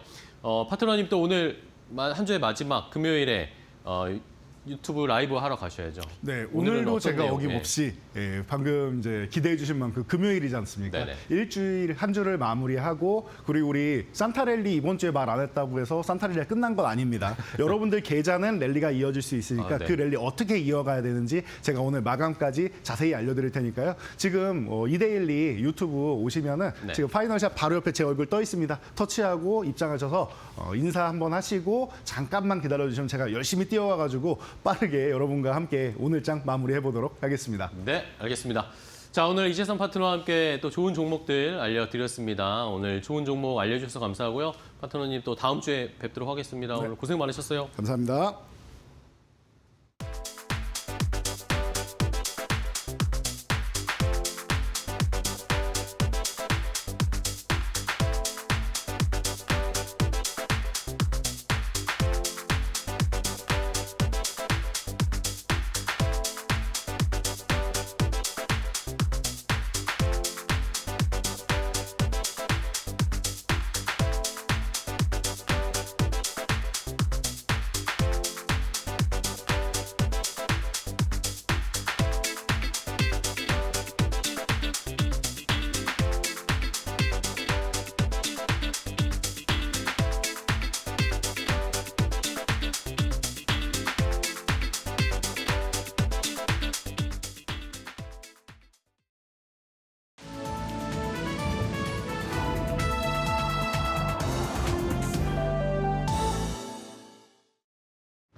증시 날씨 전해드리는 마켓에더 김수현입니다. 간밤 뉴욕 증시는 나스닥을 제외한 주요 지수들이 오름세를 보이면서 사상 최고치를 경신했습니다. 우리 국내 증시도 오늘 동조화되는 흐름을 보이면서 코스피와 코스닥 동반 상승을 보이고 있는데요. 특히나 장을 시작하기 전에 브로드컴이 호실적을 발표하면서 오늘 삼성전자와 SK하이닉스가 동반 상승을 보이고 있습니다. 더 구체적인 시장 분위기, 종목별 날씨 보시면서 함께 살펴보시죠. 오늘 우주 항공주가 스페이스X 이슈로 오늘도 오름세를 보이고 있습니다. 최근 일론 머스크가 이끄는 우주기업 스페이스X가 대규모 IPO를 추진한다는 소식이 들려오고 있습니다. 국내에서는 스피어 그리고 HVM이 관련된 이슈 속에서 상승을 하고 있는데요. 오늘 같은 경우에는 이 이슈를 제외하고도 개별 수주 계약 그리고 연장 소식을 더하면서 상승 탄력에 더 힘을 더해가고 있습니다. 이어서 토지 자산주가 어제에 이어서 오늘도 뜨거운 점 확인되고 있습니다. 최근 서초구에 위치한 서울 고속버스 터미널이 재개발을 추진한다는 소식 속에 지분을 보유하고 있는 천일고속과 동양고속이 10거래일 그리고 6거래일 연속 상한가를 기록했는데요. 시장에서는 제2의 천일고속을 찾는 흐름을 보이고 있습니다. 오늘은 경방이 영등포 타임스퀘어를 보유하고 있다는 점이 부각되며 상한가를 기록했습니다. 이어서 보실 섹터가 철강주입니다. 오늘 세아 베스틸 지주가 증권가의 목표 상향 리포트 속에서 두 자릿수 상승세를 기록했습니다. 관련된 이슈 속에 철강 관련주 전반적으로 온기가 퍼지고 있고요. 그 구체적인 리포트 얘기는 잠시 뒤에 다뤄보겠습니다. 이어서 계속해서 보실 섹터가 비만 관련주입니다. 어제 화이자가 메세라에 이어 중국의 포순제약과 공급 계약을 체결한 데 이어서 오늘은 일라일릴리가 개발 중인 GLP-1 치료제가 임상 3상에서 효과적인 성과를 입증했다는 소식 속에 오늘 국내에서도 비만 관련주들이 움직임을 보이고 있고요. 이어서 로봇주가 오늘도 쾌청한 흐름 이어가고 있습니다. 현대차가 2028년 가동을 목표로 미국의 휴머노이드 로봇 전용 공장 설립을 추진 중이다. 이런 소식이 들려왔습니다. 연간 생산 규모가 3만 대 안팎이라는 점이 부각되면서 오늘도 로봇주에는 투심이 고조되는 모습이고요.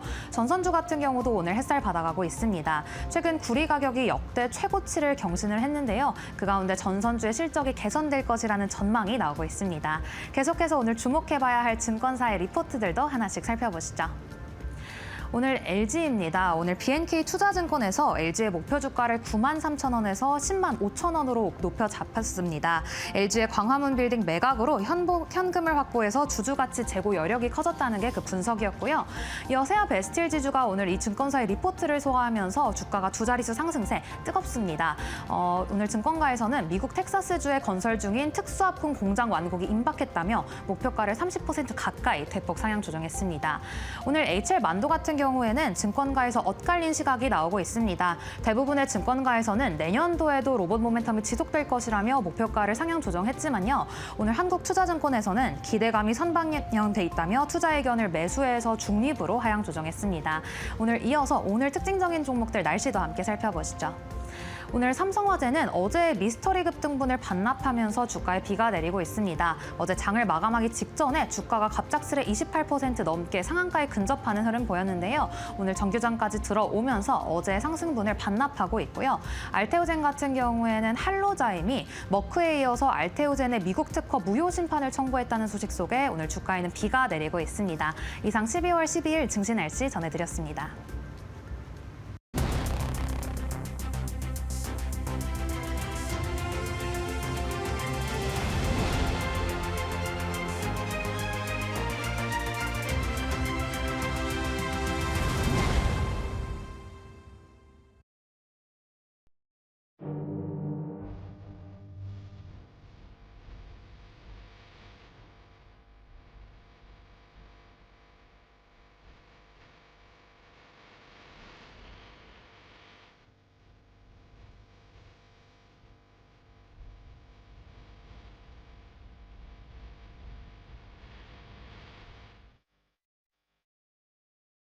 네, 박근호의 시장 이야기 시간으로 이어가 보도록 하겠습니다. 오늘 박근호 위원과 함께 우리 시장에서 우리가 꼭 놓치지 말고 챙겨봐야 될 경제 이슈에 대해서 이야기를 나눠보고자 하고요. 오늘은 글로벌 AI 패권 전쟁이 격화되는 가운데 우리가 어떠한 투자 전략을 세워야 되는지 이에 대한 이야기 나눠보겠습니다. 이데일리 박근호 전문위원과 함께합니다. 안녕하세요. 안녕하십니까. 네, 반갑습니다. 이제 이번 주에 우리가 기다렸던 뭐 굵직굵직한 이슈들은 다 나온 듯합니다. 오라클 실적 발표했고요. 여기다 브로드컴도 실적을 발표했는데요. 이번 실적 발표가 AI 버블론을 잠재울 수 있을지 많은 분들께서 주목하셨을 것 같은데 위원님은 어떠한 부분을 좀 집중적으로 보셨을까요? 일단 오라클 먼저 좀 말씀드려보도록 할까요? 네. 실적이 사실 우리가 그 컨센서스 대비해서 이제 주가가 상승하고 하락하는 게 이제 최근의 트렌드다 보니까 그렇죠. 지금 마켓 컨셉 대비해서는 뭐 그렇게 좋지는 않았습니다. 근데 컨셉 대비해서 얼마나 안 좋았길래 이제 주가가 이렇게 떨어지냐 하면 사실 162억 달러인가 예상했는데 1억 달러인가 적게 나온 것 같은데 정말 거의 근사치로 나오긴 했습니다만은 시장에 어떤 기대치를 못 미쳤다. 근데 오라클을 시장에서 지금 걱정을 하는 것은 사실 두 부류가 있을 것 같아요. 네. 어떤 쪽이냐면 첫 번째는 이제 오라클 주식을 갖고 있는 분들이 이제 걱정을 하시는 부분이 있고, 그 다음에 오라클이 이제 네오클라우드 대장이다 보니까 뭐 네오클라우드라고 하면 이제 GPU 그 클라우드 데이터 센터죠. 그래서 이 스타트업들이나 이런 쪽에서 이제 이쪽에 서버를 빌려서 이제 학습을 시키는 프로그램을 이제 진행시키는 게 네오클라우드인데.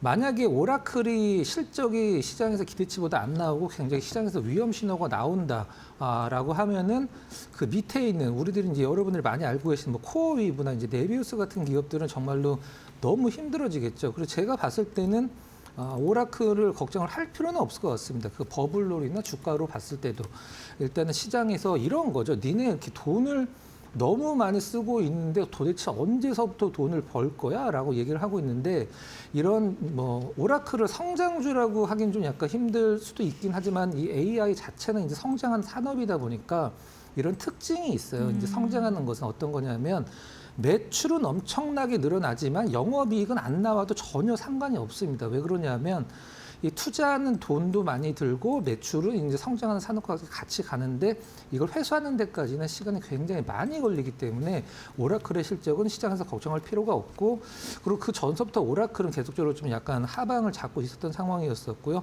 브로드컴과 관련해서는 오늘 국내 시장에서 한 2수페타 정도가 좀 약간 관련이 있기 때문에 급락이 좀 나오는 것 같긴 한데, 사실 브로드컴 실적이 나오고 나서 일단은 주가는 괜찮았습니다. 근데 어닝콜을 할 때 좀 약간 애매한 표현을 좀 했어요. 이 대표가 어떤 표현을 했냐면 앞으로 6분기 동안에 어떤 매출과 관련된 부분을 발표를 했는데 그게 시장의 기대치와 좀 너무 부합하지 않는 부분이 있었어요. 그래서 그 부분이 시장에서 실망감을 주면서 실적은 좋았는데 주가는 떨어지는 좀 약간 이런 어떤 비이성적인 주가 흐름이 좀 약간 나오긴 했습니다만 저는 다시 반등을 줄 것으로 생각을 좀 하고 있는 상황이다. 이렇게 말씀드리도록 하겠습니다. 네, 알겠습니다. 시장의 기대치가 높아진 가운데 이러한 기대치를 충족하지 못한 부분이 좀 영향을 줬다라고 이야기를 해주셨고, 특히나 브로드컴 같은 경우에는 숫자만 놓고 봤을 때는 시장 기대치를 상회하는 실적 발표했습니다만 어닝콜에서의 발언들이 또 주가를 하락으로 이끌었다라고 말씀을 해주셨습니다. 그래서 수치로만 봤을 때 뭐 오라클도 EPS 괜찮게 나왔고 한데 전반적으로 AI 관련된 거품론을 좀 불식시키기에는 역부족이었던 것 같습니다. 특히 이 미국에서 여러 가지 뭐 기술에 대한 이야기가 나오곤 있습니다만 중국도 만만치 않거든요. 네. 최근에 뭐 중국이 발표하는 게 하드웨어뿐만 아니라 소프트웨어 쪽에서도 굉장히 강점을 갖고 있는 것 같고, 그 미중 패권 경쟁이 굉장히 치열한데 전 특이한 게 미국에선 중국 계속 압박하거든요. 근데 투자자들, 미국 투자자들의 선택은 또 중국 AI에 대한 투자가 지금 ETF 쪽만 보면 5조 이상을 지금 투입한 상황이라고 합니다. 이렇게까지 좀 투자를 하는 이유가 뭘까요? 요건 이제 제목을 보면 네. 제목만 딱 보면 중국 사람들이 미국 사람들이 중국 그 주식 시장에서 주식을 많이 샀나 보다. 네네. 이렇게 생각을 하실 수 있는데 그건 아니고 네. 미국에 이제 상장돼 있는 중국 빅테크 관련된 테크 관련된 기업들이 ETF를 이제 네. 6개월 동안에 5조 원 정도 샀다라는 얘기인데, 뭐 여러분들이 많이 뭐 알고 계실 거예요. CQQQ라는 어떤 그 코드 네임이 있죠. 인베스코 차이나나 크레인시어즈 이쪽에 이제 6개월 동안에 5조 원 정도 자금이 들어갔다라는 이제 표현이 있는데 6개월 동안에 5조 원이면 뭐 한 달 20일 잡고 6개월이면 120일. 대충 계산해 보면 하루에 한 400억 정도 꼴이거든요. 이게 과연 뭐 많은 건가라고 이제 생각을 해 볼 수도 있긴 합니다만은 우리나라는 사실 미국에 그 상장돼 있는 ETF가 이 액티브 ETF가 없고 이제 지수 ETF만 있죠. 지수 ETF가 5개가 상장이 돼 있습니다. 이제 뭐 사우스 코리아 뭐 이런 식으로 해서 그 다음에 최근에 하이닉스가 이제 미국의 ADR 상장한다라고 해서 굉장히 뉴스가 많이 나오긴 했었습니다만은 우리나라 기업들이 미국에 지금 ADR 상장돼 있는 기업들 꽤 많아요. 한전도 있고, 뭐 신한지주, 뭐 KB금융, 그 다음에 KT, SK텔레콤, 뭐 이런 기업들 다 미국에 ADR 상장돼서 거래가 되고 있는데 우리나라 쪽에 어떤 뭐 삼성전자, 하이닉스 이런 관련된 기업들이 AI 관련된 기업들 ETF가 상장이 안 돼 있으니까 지금 이런 얘기가 안 나오는 거지. 사실 미국 그 투자자들이 중국 쪽에 시장에 직접 가서 거기에 있는 주식을 사는 게 아니라 미국 내에 상장돼 있는 ETF. 우리나라도 여러분들 지금 뭐 엔비디아 관련 ETF 찾으면 우리나라에서 상장돼 있는 상품들 엄청 많잖아요. 약간 그런 뜻으로 이해를 하시면 될 것 같고요. 저는 개인적으로 올해 1월 2일 날 굉장히 중요한 부분이 좀 생긴다라고 생각을 하고 있어요. 어떤 거요? 어떤 거냐면 지금 현재 미국 투자자가 우리나라 주식을 살려면 중간에 하다가 중도에 포기를 할 정도로 너무 많은 절차를 거쳐야 됩니다. 근데 우리나라에서 만약에 미국 주식 사겠다 그러면 뭐 어떤 어플이나 증권사 어플이나 뭐 토스 같은 데서 그냥 몇 번 톡톡하면 다 이제 주식을 살 수 있는데 미국 투자자가 우리나라 주식을 살려면 어떤 절차가 필요하냐면 금감원에서 외국인 투자자 등록을 일단 해야 됩니다. 그리고 증권 투자 전용 외환 계좌를 열어야 되고 동시에 환전을 해야 되니까 증권 투자 전용 원화 계좌도 만들어야 돼요. 그리고 증권사도 그럼 계좌를 만들어야 되는데 비대면 되는 증권사도 있긴 합니다만은 비대면이 안 되는 증권사도 굉장히 많거든요. 그러면 우리나라로 직접 와서 증권사에서 계좌를 터야 됩니다. 그리고 1억 원 이상을 투자를 하겠다. 산업통상자원부에서 허락을 받아야 됩니다. 이런 부분들이 너무 힘들기 때문에 올해 1월 2일서부터 이게 굉장히 간소화가 되거든요. 그래서 우리나라 그 서학개미들 미국 주식 엄청 사잖아요. 환율이 문제가 된다라고 얘기를 할 정도로 이제 미국 투자자들이 이제 우리나라 주식 사려고 하면 굉장히 이게 복잡하다 보니까 그게 앞으로 1월 2일서부터 굉장히 간소화되거든요. 이 부분 한번 좀 기대를 해볼 수 있다. 이렇게 한번 말씀드려보도록 하겠습니다. 듣다 보니까 문득 궁금한 게 그렇게 매매를 하면 외국인 투자자로 잡힐까요? 그렇죠. 그 금감원에 외국인 투자자 등록을 하는 게 우리가 이제 HTS에서 외국인이 몇 주 샀다 팔았다 그거를 표시하기 위해서 지금 현재 외국인 투자자들이 가장 불만한 게 그겁니다. 이걸 너무 투명하게 우리의 포지션을 오픈을 시킨다. 그래서 이거를 좀 바꾸자라고 계속 외국인 투자자들이 얘기를 하고 있고 우리나라가 MSCI 선진국 지수에 못 들어가는 이유 중에 하나가 바로 그겁니다. 그렇구나. 그런데 어쨌든 제가 질문을 드렸던 게 뭐 그러니까 미국에 상장된 중국 ETF든 중국에 직접 투자하는 거든 결국에는 중국 시장의 성장 가능성을 보고 선택하는 거 아닙니까? 이런 얘기가 있었죠. 최근에 나온 이제 분석인데요. 미국 그 빅테크 기업의 전체 우리가 보통 뭐 비싸냐 싸냐 얘기할 때 퍼로 따진다라고 얘기하면 중국 빅테크 기업이 미국 빅테크 기업보다 지금 퍼가 절반 정도 수준이다. 그렇게 해서 물론 미국 빅테크 기술이 다르니까. 그렇죠. 미국 빅테크 기업 대비해서 중국이 지금 저평가 영역이다. 이렇게 얘기를 하고 있는데 미국이랑 중국이랑 사실 빅테크 기업들의 목표 자체가 달라요. 목표 자체가 어떤 차이가 있냐면 미국 빅테크 기업들은 기술을 발전시켜서 선점을 하려고 노력을 합니다. 근데 중국 빅테크 기업들은 우리가 보통 예전에 그 비디오 테이프 생각을 하면 아실 수도 있는데 기술의 표준화를 만들려고 해요.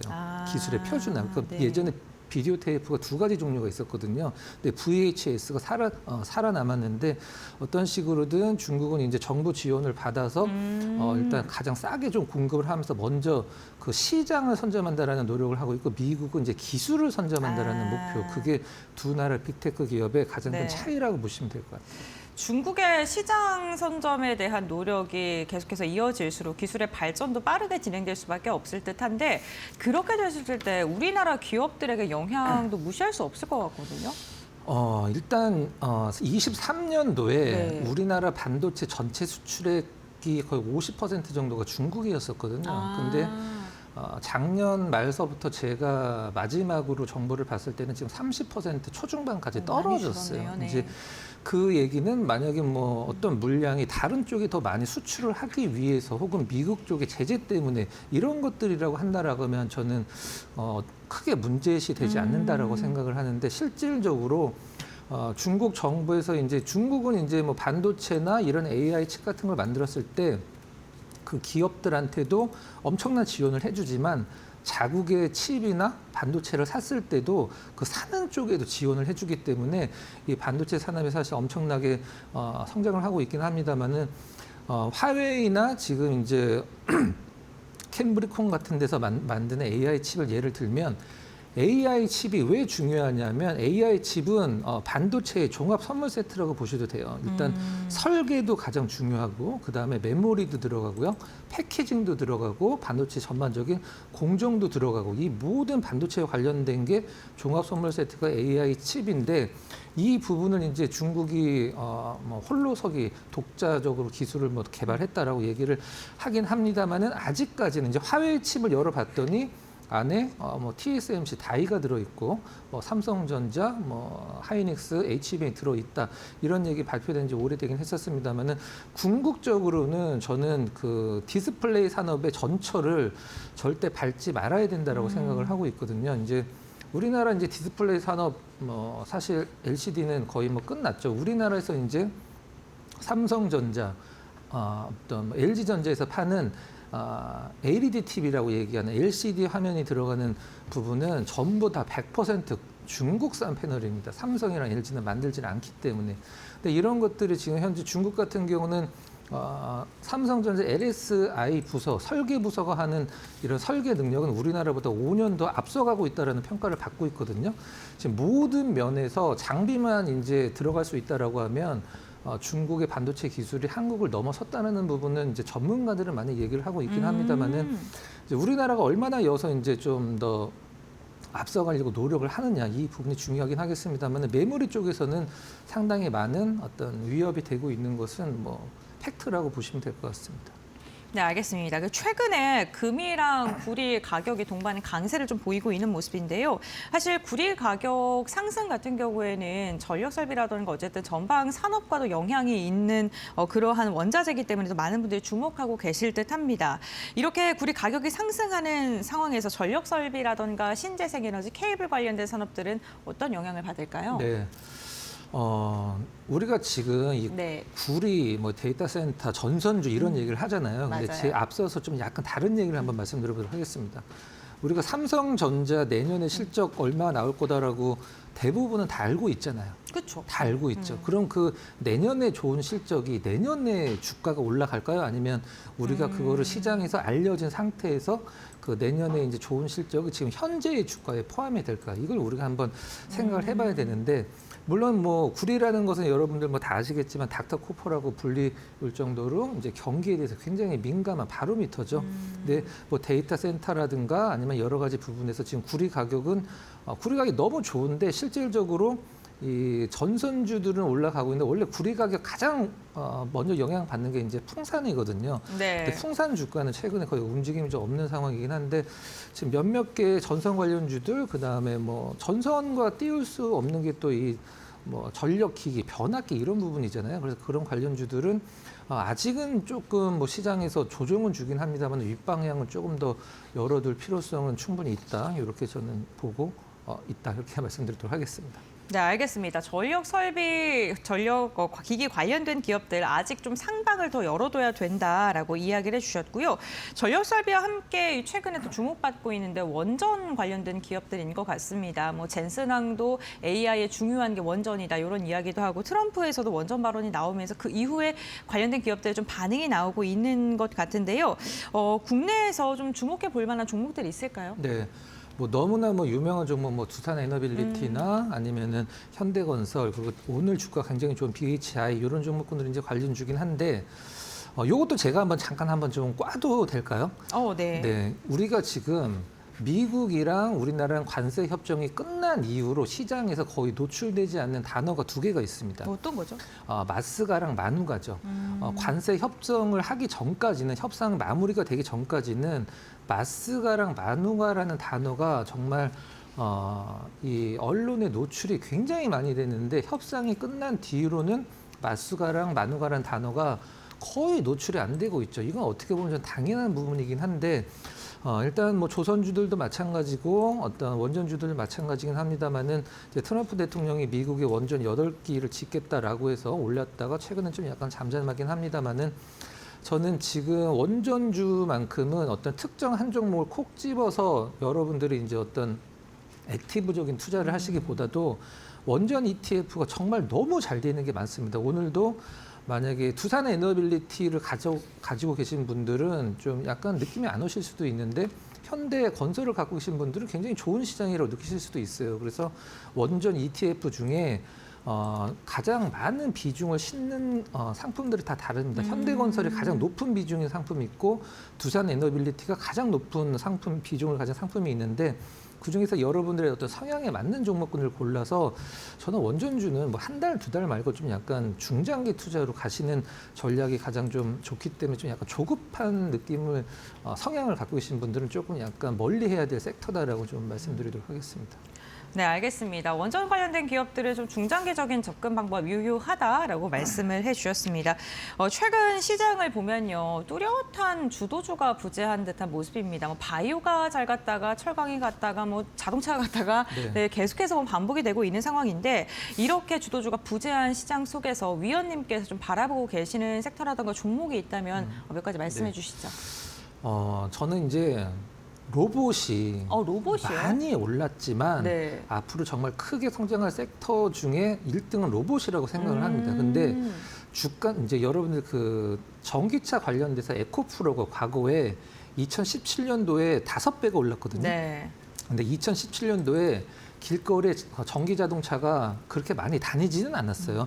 전기 자동차를 보면 우와 전기 자동차다라고 얘기를 할 정도로 굉장히 귀했었는데 에코프로가 정말 많이 올라갔을 때는 언제냐면 길거리에서 흔하게 전기 자동차를 봤을 때입니다. 그때 가장 많이 올랐죠. 뭐 코로나 기준으로 100배가 오르긴 했는데 저는 로봇도 마찬가지라고 합니다. 아직은 좀 빠르다라고 생각은 하고 있어요.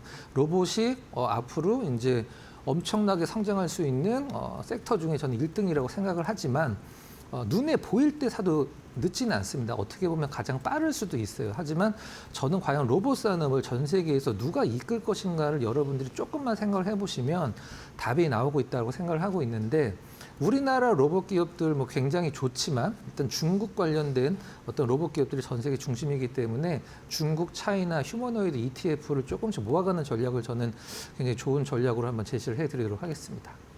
국내 기업 말고 중국 쪽 보시는 거예요? 네, 중국 로봇 기업만 모아놓은 ETF입니다. 우리나라에서 네. 상장돼 있는. 알겠습니다. 네. 오늘 이렇게 위원님과 함께 로봇 관련된 이야기를 좀 마무리가 됐는데요. 결국에는 AI 시장 그 궁극적인 목표가 피지컬 AI로 지금 이야기가 많이 나오고 있는 만큼 이와 관련된 종목에 대한 이야기까지 나눠봤습니다. 오늘 말씀 여기까지 듣겠습니다. 고맙습니다.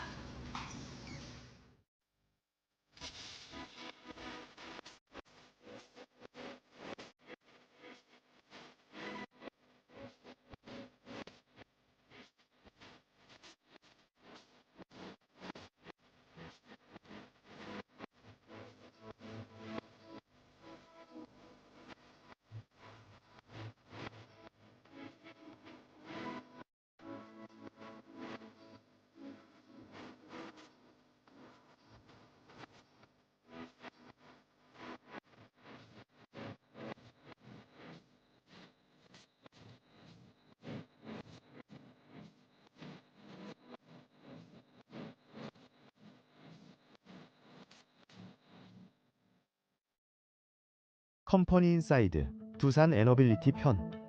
두산 에너빌리티는 원전 터빈 만드는 회사로 알려져 있지만 가장 놀라운 건 발전용 대형 가스 터빈입니다.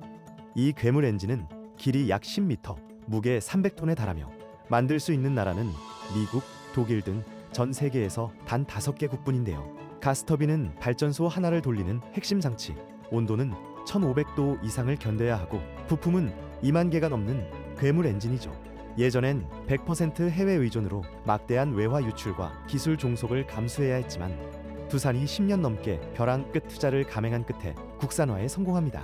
이 가스터빈은 중동 유럽에서도 인정받은 기술력이며 현재는 이를 기반으로 수소 혼소, 전소 터빈 개발을 가속화하며 친환경 에너지 전환 시대의 핵심 기술로 세계적인 주목을 받게 됩니다.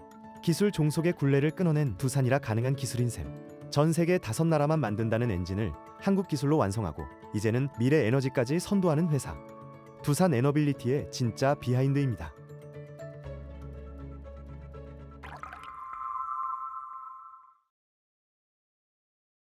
네, 금요일 장 마감 동시효과 구간에 들어와 있습니다. 12월의 두 번째 주도 정규장 거래가 문을 닫고 있는데요. 함께 라스트 찬스 진행해 보도록 하겠습니다. 메리츠증권 도곡 WM센터 김경국 과장 모셨습니다. 어서 오십시오.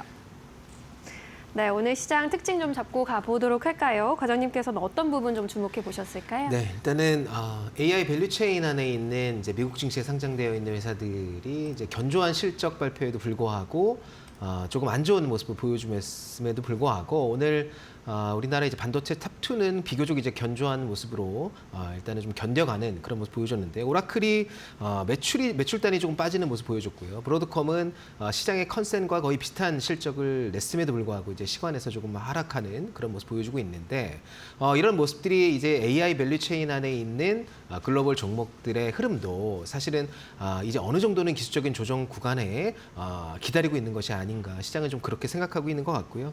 이번 주 시장에서 좀 내내 이야기가 됐던 부분이 이제 우주항공과 관련된 섹터 이야기들이 계속해서 좀 나왔었는데 스페이스 X 상장과 관련된 이야기가 주로 나왔고 어제 장 종료 이후에 일론 머스크가 SNS를 통해서 26년 말 상장에 대한 긍정적 코멘트를 남겨주면서 오늘 우주항공 섹터에 있는 종목들 하나 에어로스페이스를 비롯해서 뭐 하나 시스템 같은 회사들 그리고 스페이스X 밸류체인 안에 있는 스피어라는 종목 그리고 HVM 같은 종목들도 급등하는 그런 모습 보여줬는데 사실 내년도 우주항공 섹터의 여러 가지 이벤트들이 현재 좀 많은 상황인데 이런 부분을 주가에 다 반영하지는 못했다. 일단 개인적으로는 그렇게 보고 있고요.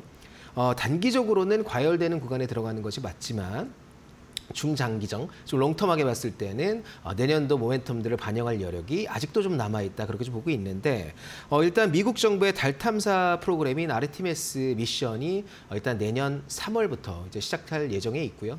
그리고 화성에 스타쉽을 쏘아 올리고 싶은 일론 머스크가 2년 2개월 만에 돌아오는 내년에 쏘아 올릴 수 있는 절호의 기회가 도달하는데 이런 부분을 놓치지 않을 가능성이 매우 높다. 그래서 화성으로 우주선이 쏘아 올려질 가능성도 내년에는 매우 높은 상황이고요. 그리고 아마존 같은 경우에 이제 저궤도 위성 사업을 스페이스 X와 같이 영위하고 있는데 영국의 이제 원앱이라는 회사 이제 세 곳이 주력으로 이제 저궤도 위성 사업을 하고 있는데 아마존 같은 경우에 현재까지 이제 저궤도 위성이 대략 한 200개 정도 올라가 있는 상황이고 내년 7월에 만료되는 라이센스를 유지하기 위해서는 대략 3,600개 50% 정도를 저궤도에 쏘아 올려야 되는 상황이 발생합니다. 그래서 내년에는 아마 그 우주 관련된 이벤트들이 굉장히 풍부하다. 그래서 이 우주 관련 섹터를 단기적인 테마성 매매로 보기보다는 오히려 좀 중장기적으로 끌고 가는 전략이 사실은 지금 상황에서는 좀 유효하다. 그렇게 보고 있고 기술적으로 단기 과열권에 들어간 건 맞지만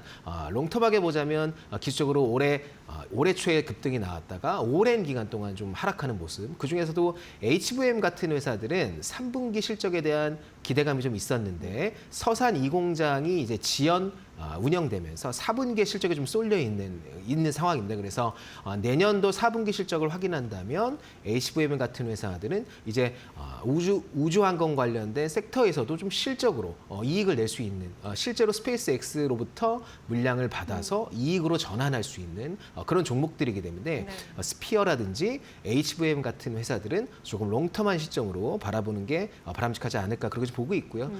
그리고 이제 금리가 이번 주에 FOMC 에서 인하가 됐는데 내년도에 이제 금리 인하에 대한 가능성이 상당히 좀 열려 있는 상황이기 때문에 여전히 제약 바이오 섹터에 대한 관심 가져줄 것이 지금 현재 자리에서 유효하다 그렇게 보고 있고요. 특히 오늘 삼성 바이오 에피스 홀딩스 같은 경우에 오늘 급등하는 모습 보여줬고요. 그리고 에임드 바이오 같은 회사들 오늘 급등하는 모습 보여줬는데 여전히 시장에서는 바이오 섹터 내에서도 이중항체와 ADC 그리고 RNA로 왔다 갔다 하면서 순환배가 일어나고 있는 상황이다. 그리고 좀 말씀드리고 싶습니다. 네, 제약바이오주까지 함께 살펴보셨습니다. 오늘 전반적으로 잘 간 섹터 안에서 역시나 우주항공 테마주가 눈에 띄는데 스페이스 X 밸류체인 강세에 따라서 실질적인 수혜가 기대되는 종목들은 함께 눈여겨보시면 좋을 것 같습니다.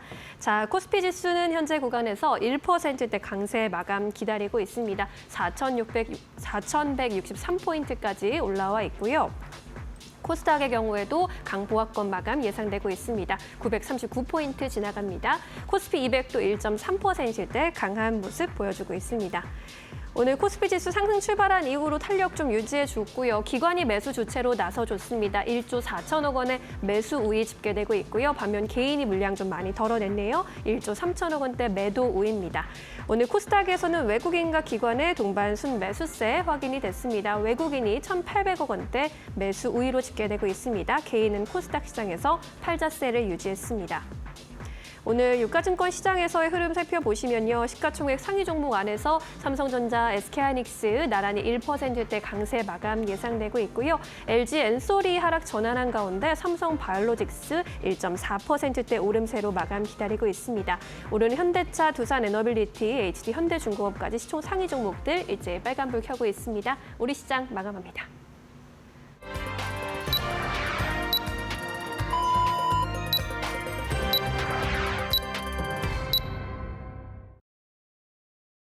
네, 12월 12일 금요일장 국내 증시 정규장이 마무리가 됐습니다. 이번 한 주 우리 시장은 굵직굵직한 주요 이벤트를 소화해줬던 한 주였고요. 오늘 장 막판까지도 코스피가 힘을 내주면서 1% 이상의 상승력 그리면서 마감하는 데 성공했습니다. 특히나 기관의 매수세가 강력하게 들어왔는데요. 오늘 트레이딩 뷰를 통해서 그렇다면 종목별 상황은 어떻게 흘러갔는지 알아보도록 하겠습니다. 네, 오늘 반도체 투톱은요 1% 이상의 상승력을 그려주면서 마감하는 데 성공을 했습니다. 브로드컴 실적 발표 이후에 시간 외에서 4%가량 하락을 했습니다만 그럼에도 불구하고 국내 AI 관련된 반도체 기업들은 힘을 내주는 모습이 나타났고요. 오늘 시장에서 가장 특징적인 섹터 경우에는 우주항공 관련된 이야기 빼놓을 수 없을 듯합니다. 한화 에어로스페이스가 5.6%가량 상승했고요. 한국항공우주도 오늘 5% 이상의 상승력 그리는 데 성공했습니다. 우주항공과 연결돼서 볼 수 있는 게 방산 관련된 기업들이겠죠. 수주 소식도 들려왔고요. 이와 함께 글로벌 지정학적 리스크가 지속적으로 이야기가 나오면서 한화 스페이스는 한화 시스템은 10%가량 상승, LRG 넥스원도 2.8%가량의 오름세를 그리는 데 성공을 했습니다. 현대, 롯데 오늘 수주 소식 들려왔었는데 4%가량의 오름세를 그렸고요. 원전 관련된 기업들의 움직임도 좋았습니다. 특히나 두산 에너빌리티 같은 경우에는 미국의 SMR과 관련된 이야기가 전해지면서 오늘 3% 이상의 상승력을 그리는 데 성공했고요. 전선 관련된 기업들 희비가 조금 엇갈리긴 했습니다만 LS 일렉트릭은 1.8% 상승, 효성중공업은 소폭의 하락으로 종가를 체결했습니다.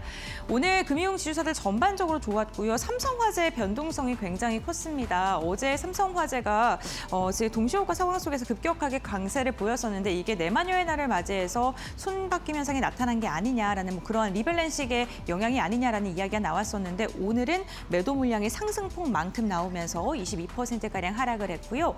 LG 같은 경우 오늘 2.8%가량 상승했는데 주주 환원 정책에 대한 기대감 속에 매수세가 강력하게 들어왔고 완성차 기업들도 2%가량의 오름세가 확인이 됐고요. 오늘은 인터넷 대표주들 그리고 게임주들도 전반적으로 상승력이 나타나면서 금리 인하에 대한 기대감이 오늘 시장에 좀 고르게 반영이 된 듯한 모습입니다. 다음으로는 코스닥 함께 살펴보도록 하겠습니다. 코스닥 같은 경우에는요. 오늘 전반적으로 바이오 관련 기업들의 투자 심리가 좀 위축된 모습이 나타나고 있는데요. 알테오젠이 할로자임이 머크사에 이어서 알테오젠까지 좀 저격을 하는 듯한 이야기가 전해지면서 투자 심리가 급격하게 위축이 됐습니다. 오늘 4% 넘게 빠지면서 전반적으로 지수의 상승을 붙잡는 역할을 했고요. 알테오젠의 힘이 빠지면서 ABL 바이오와 리가켄 바이오 같은 기술 수출과 관련된 기업들 투자 심리가 좀 냉각된 분위기가 나타나고 있습니다. 하지만 그럼에도 불구하고 파마 리서치와 같이 미용 관련된 기업들은 하락분 대비 좀 선방을 해주려는 모습이 나타나고 있고요. 오늘 섹터단에서는 로봇 관련된 기업들의 움직임도 좋았습니다. 레인보우 로보티스 1.9%, 하이젠 R&M도 4%가량의 상승세, SPG도 2%가량의 오름세가 나타났습니다. 조선주들도 오늘 전반적인 분위기는 괜찮았었는데요. 성광밴드가 2% 이상 상승하면서 조선 기자재단까지도 분위기가 괜찮았던 게 확인되고 있습니다. 오늘 반도체 소부장 같은 경우에는 뚜렷한 방향성보다는 한 걸음 쉬어가는 움직임이 나타났고요. 오늘 엔터주들이 전반적으로 고른 상승 나타난 것도 특징적입니다. SM과 YG, JYP 일제히 상승했고요. 디어유 역시나 3% 이상 상승하면서 엔터주들 이제는 또 다시 고개를 들면서 상승하려는 시도가 이번 주 내내 포착이 되고 있는 모습입니다. 네, 이렇게 전반적으로 시장 분위기 함께 확인해 봤고요. 그렇다면 오늘 지수는 어떻게 마감했을까요? 신민영 앵커 전해주시죠. 네, 금요일 지수 마감 상황 짚어보도록 하겠습니다. 코스피 지수 1%대 강세로 마감 지었습니다. 4,167.16의 거래를 마쳤고요. 코스닥의 경우에도 0.3% 가까운 오름세, 전일 대비 0.29% 오른 937.34에 마감 지었습니다. 코스피 200의 경우도 1.3%대 상승 탄력 가져갔습니다.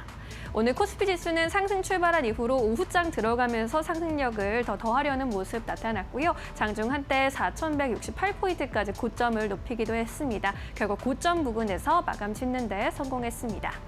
이어서 코스닥의 경우에는 하락 출발하면서 장중 내내 출렁이 좀 있었습니다. 오후장 한때는 930포인트까지 좀 저점을 내주기도 했는데요. 장 막판에 다시금 치고 올라오면서 937포인트 유지해냈습니다. 오늘 수급도 함께 살펴볼까요? 오늘 외국인이 3거래일 연속 그래도 소폭의 소폭이지만 매수 우위로 집혔습니다. 기관이 매수 주체로 함께 나서주면서 1조 4천억 원대 순 매수로 집계가 됐고요. 반면 개인이 물량 좀 많이 덜어냈습니다. 1조 4천억 원대 매도 우위로 확인됩니다. 코스닥 쪽의 매매 동향도 함께 보시죠. 외국인과 기관의 순 매수세 들어와줬고요. 외국인은 1,700억 원대 순 매수세 가져갔습니다. 기관도 소폭이지만 매수 우위, 개인이 팔자세 그리면서 1,500억 원 가까이 팔자세 나타냈습니다. 이어서 외국인의 수급이 집중된 종목들 살펴볼까요? 오늘 SK하이닉스로 외국인의 순매수세가 다시 들어오는 모습이었고요. 삼성 에피스홀딩스의 경우에는 미국의 생물보안법 통과가 임박했다라는 분석 속에 바이오 시밀러 매출이 증가할 것이라는 기대감 나타나고 있습니다. 주가도 강세 흐름 보였고요. 한화 에어로스페이스도 오늘 주가 흐름 돋보였습니다. 한화 그룹주 전반으로 봤을 때 호주 정부로부터 오스탈의 지분 확대를 승인받았다라는 소식, 앞으로 방산 시너지가 더 높아질 것이라는 기대감을 높였습니다. 포스코홀딩스 그리고 H현대일렉트릭도 외국인의 관심 받아갔습니다. H현대일렉트릭과 같은 전력 인프라주 이틀 연속 강세 흐름 이어갔습니다. 코스닥단에서는 클로버, 레인보우 로보틱스, 휴림로봇과 같은 로봇주들 눈에 띄고요. ABL바이오 여전히 외국인의 관심 받아가고 있습니다. 오늘 BHI의 경우에는 장중 급등세가 눈에 띄기도 했습니다. 원전 관련주의 랠리가 AI의 전력 수요 기대감으로 또 높아지고 있는 가운데 BHI의 경우에는 포스코 향으로 LNG 공급 소식을 전해주기도 했고요. 이에 따라 오늘 장중에 65,800원까지 고점을 높이기도 했습니다. 결국 21% 급등하면서 64,200원의 종가를 형성했습니다. 기관이 선택한 종목들도 이어서 보겠습니다. SK하이닉스 그리고 삼성전자 기관의 순매수세 이어졌고요. 두산에너빌티의 경우에는 지금 투자 경고 종목으로 여전히 지정되어 있지만 주가는 3거래일 연속 강세 마감 지었습니다. 현대차 그리고 한화시스템도 기관의 순매수세 가져갔습니다. 코스닥에서는 심텍 그리고 하나마이크론 같은 반도체 후공정 종목들 기관의 순매수 상위 종목에 이름을 올렸고요. 에코프로 BM의 경우에도 기관의 선택 받으면서 3거래 만에 주가도 상승 전환했습니다. 그리고 최근에 이제 스킨부스터 리투로 주목받고 있는 LNC바이오 기관의 순매수세 이어졌고요. 클로봇 외국인에 이어서 기관의 순매수 상위 종목에 이름 올렸습니다. 한화시스템의 경우에 오늘 역시나 급등으로 마감을 지었습니다. 미국에서 테슬라 CEO가 스페이스X 관련 IPO 소식 전해주면서 미국 증시에서부터 관련주들 흐름 좋았고요. 오늘 우리 증시에서도 온기가 퍼졌습니다. 장 초반에 54,600원까지도 고점을 찍었고요. 결국 10% 오른 채 마감 지었습니다. 53,100원의 종가를 형성해 놓은 상황입니다. 네, 이렇게 오늘도 수급 특징주까지 한번 점검을 해보셨고요. 오늘 시장 또 한 판으로 정리했습니다. 고은별 앵커와 함께 정리해 보시죠. 네, 파이널 포인트 3가지 알아보도록 하겠습니다. 먼저 첫 번째 포인트는요, 우주항공 관련된 이야기입니다. 스페이스X가 기업 공개를 추진한다는 소식이 전해지면서 이로 인해 우주항공 관련된 기업들의 매수세가 이어지고 있는 상황입니다. 이번 주 초부터 기업 공개를 추진한다라는 설은 들려왔었는데 일론 머스크의 명확한 답변이 없었죠. 네, 간밤에 X를 통해서 정확하다, 상장을 내년에 추진 준비 중이다라는 입장을 밝히면서 이로 인해 이게 기정사실화됐고요. 여기에다가 국내에서는 우주항공청이 달 궤도선과 탐사선을 자체적으로 개발하는데 국내의 기술력으로 개발하는데 도전을 하겠다라고 이야기가 나오면서 국내 안에서도 우주항공과 관련된 이슈가 있었습니다. 특히나 민관이 협력을 해서 재사용 발사체에 대한 핵심 기술을 개발한다고 하는데요. 카이라던가 현대 로템과 같이 국내 굵직굵직한 우주항공 관련 기업들이 대거 참여하는 것으로 알려지면서 우리나라가 이제는 달에 도전하는 그런 모습이 나타나고 있고요. 이게 우리나라의 항공 기술력을 더 높여줄 수 있을 그러한 이슈로 해석이 되면서 오늘 관련된 기업들로 매수세가 강력하게 들어왔습니다. 두 번째 포인트도 함께 살펴보도록 하겠습니다. 두 번째는 원전입니다. 국민의힘의 구자근 의원이 원자력 진흥법 개정안을 발의했다라는 소식이 전해지면서 오후장 들어서 원전 관련 기업들의 탄력이 더 두드러지는 모습이 나타났습니다. 이러한 가운데 두산 에너빌리티가 미국의 엑스에너지와 SMR 16대 제작 준비에 돌입했다라는 소식도 더해지면서 이로 인해 두산 에너빌리티를 포함해서 원전 관련된 기업들의 움직임이 굉장히 좋았고요. 전력과 관련된 이야기가 나올 때마다 AI 데이터 센터에는 원전이 꼭 사용돼야 된다라는 굵직굵직한 인물들의 발언들도 나오면서 이로 인해 원전 관련된 기업들의 움직임이 오늘 좋았습니다. 마지막으로 세 번째 함께 확인을 해보도록 하겠습니다. 전력설비입니다. 전력설비 역시나 데이터 센터의 확산과 함께 연동돼서 움직일 수밖에 없는 섹터이죠. 구리 가격이 공급이 타이트한 가운데 사상 최고치를 경신하는 것으로 확인되면서 전력설비의 이익에 대한 기대감이 더 커질 수밖에 없는 상황입니다. 특히나 150조 국민 성장펀드가 공식적으로 출범한 가운데 정부에서는 AI 생태계를 더욱더 공고히 하겠다, 성장시키겠다라는 이야기를 했고요. 만약에 데이터 센터가 형성이 되고 AI 시장을 이렇게 확산시키기 위해서는 당연히 전선 많이 필요하고요. 해상 케이블과 관련된 기업들도 주목을 해봐야 됩니다. 오늘 최대 수혜주로 거론되고 있는 LS 마린솔루션 강한 시세가 나왔고 결국에는 장중에 52주 신고가를 돌파하는 움직임까지도 확인이 됐습니다. 네, 이렇게 오늘장 포인트 3가지 알아봤습니다. 이번 주 내내 시장은 굵직한 이벤트를 소화하고 금요일장 되어서 이제 좀 고개를 드는 듯한 모습이 나타났는데요. 과연 다음 주 우리는 어떻게 전략을 세워야 될까요? 지금 바로 알아보시죠. 네, 이번 주 정규장 거래도 모두 이렇게 마무리가 됐습니다. 정말 고생 많으셨습니다. 다음 주 전략도 이제 또 세밀하게 세워보도록 할게요. 과장님께서는 다음 주 시장 포인트 어떤 부분 집중하고 계실까요? 네, 일단 이번 주의 주초에는 이제 FOMC에 대한 경계감이 좀 시장에 좀 있었고요. 일단 FOMC 회의가 끝나고 나서 이제 금리 인하 시점이 도래함으로 인해서 일단 하반기로 좀 안심하는 수급이 좀 들어왔다, 그렇게 좀 보고 있고요. 이런 흐름이 다음 주에도 이어질 가능성이 높다고 보고 있습니다. 그래서 여전히 반도체 탑2는 내년도 실적 부분에서 분기 그리고 연간으로 이익 성장이 가장 크게 나올 수 있는 섹터이기 때문에 담아가는 전략이 여전히 유효하다.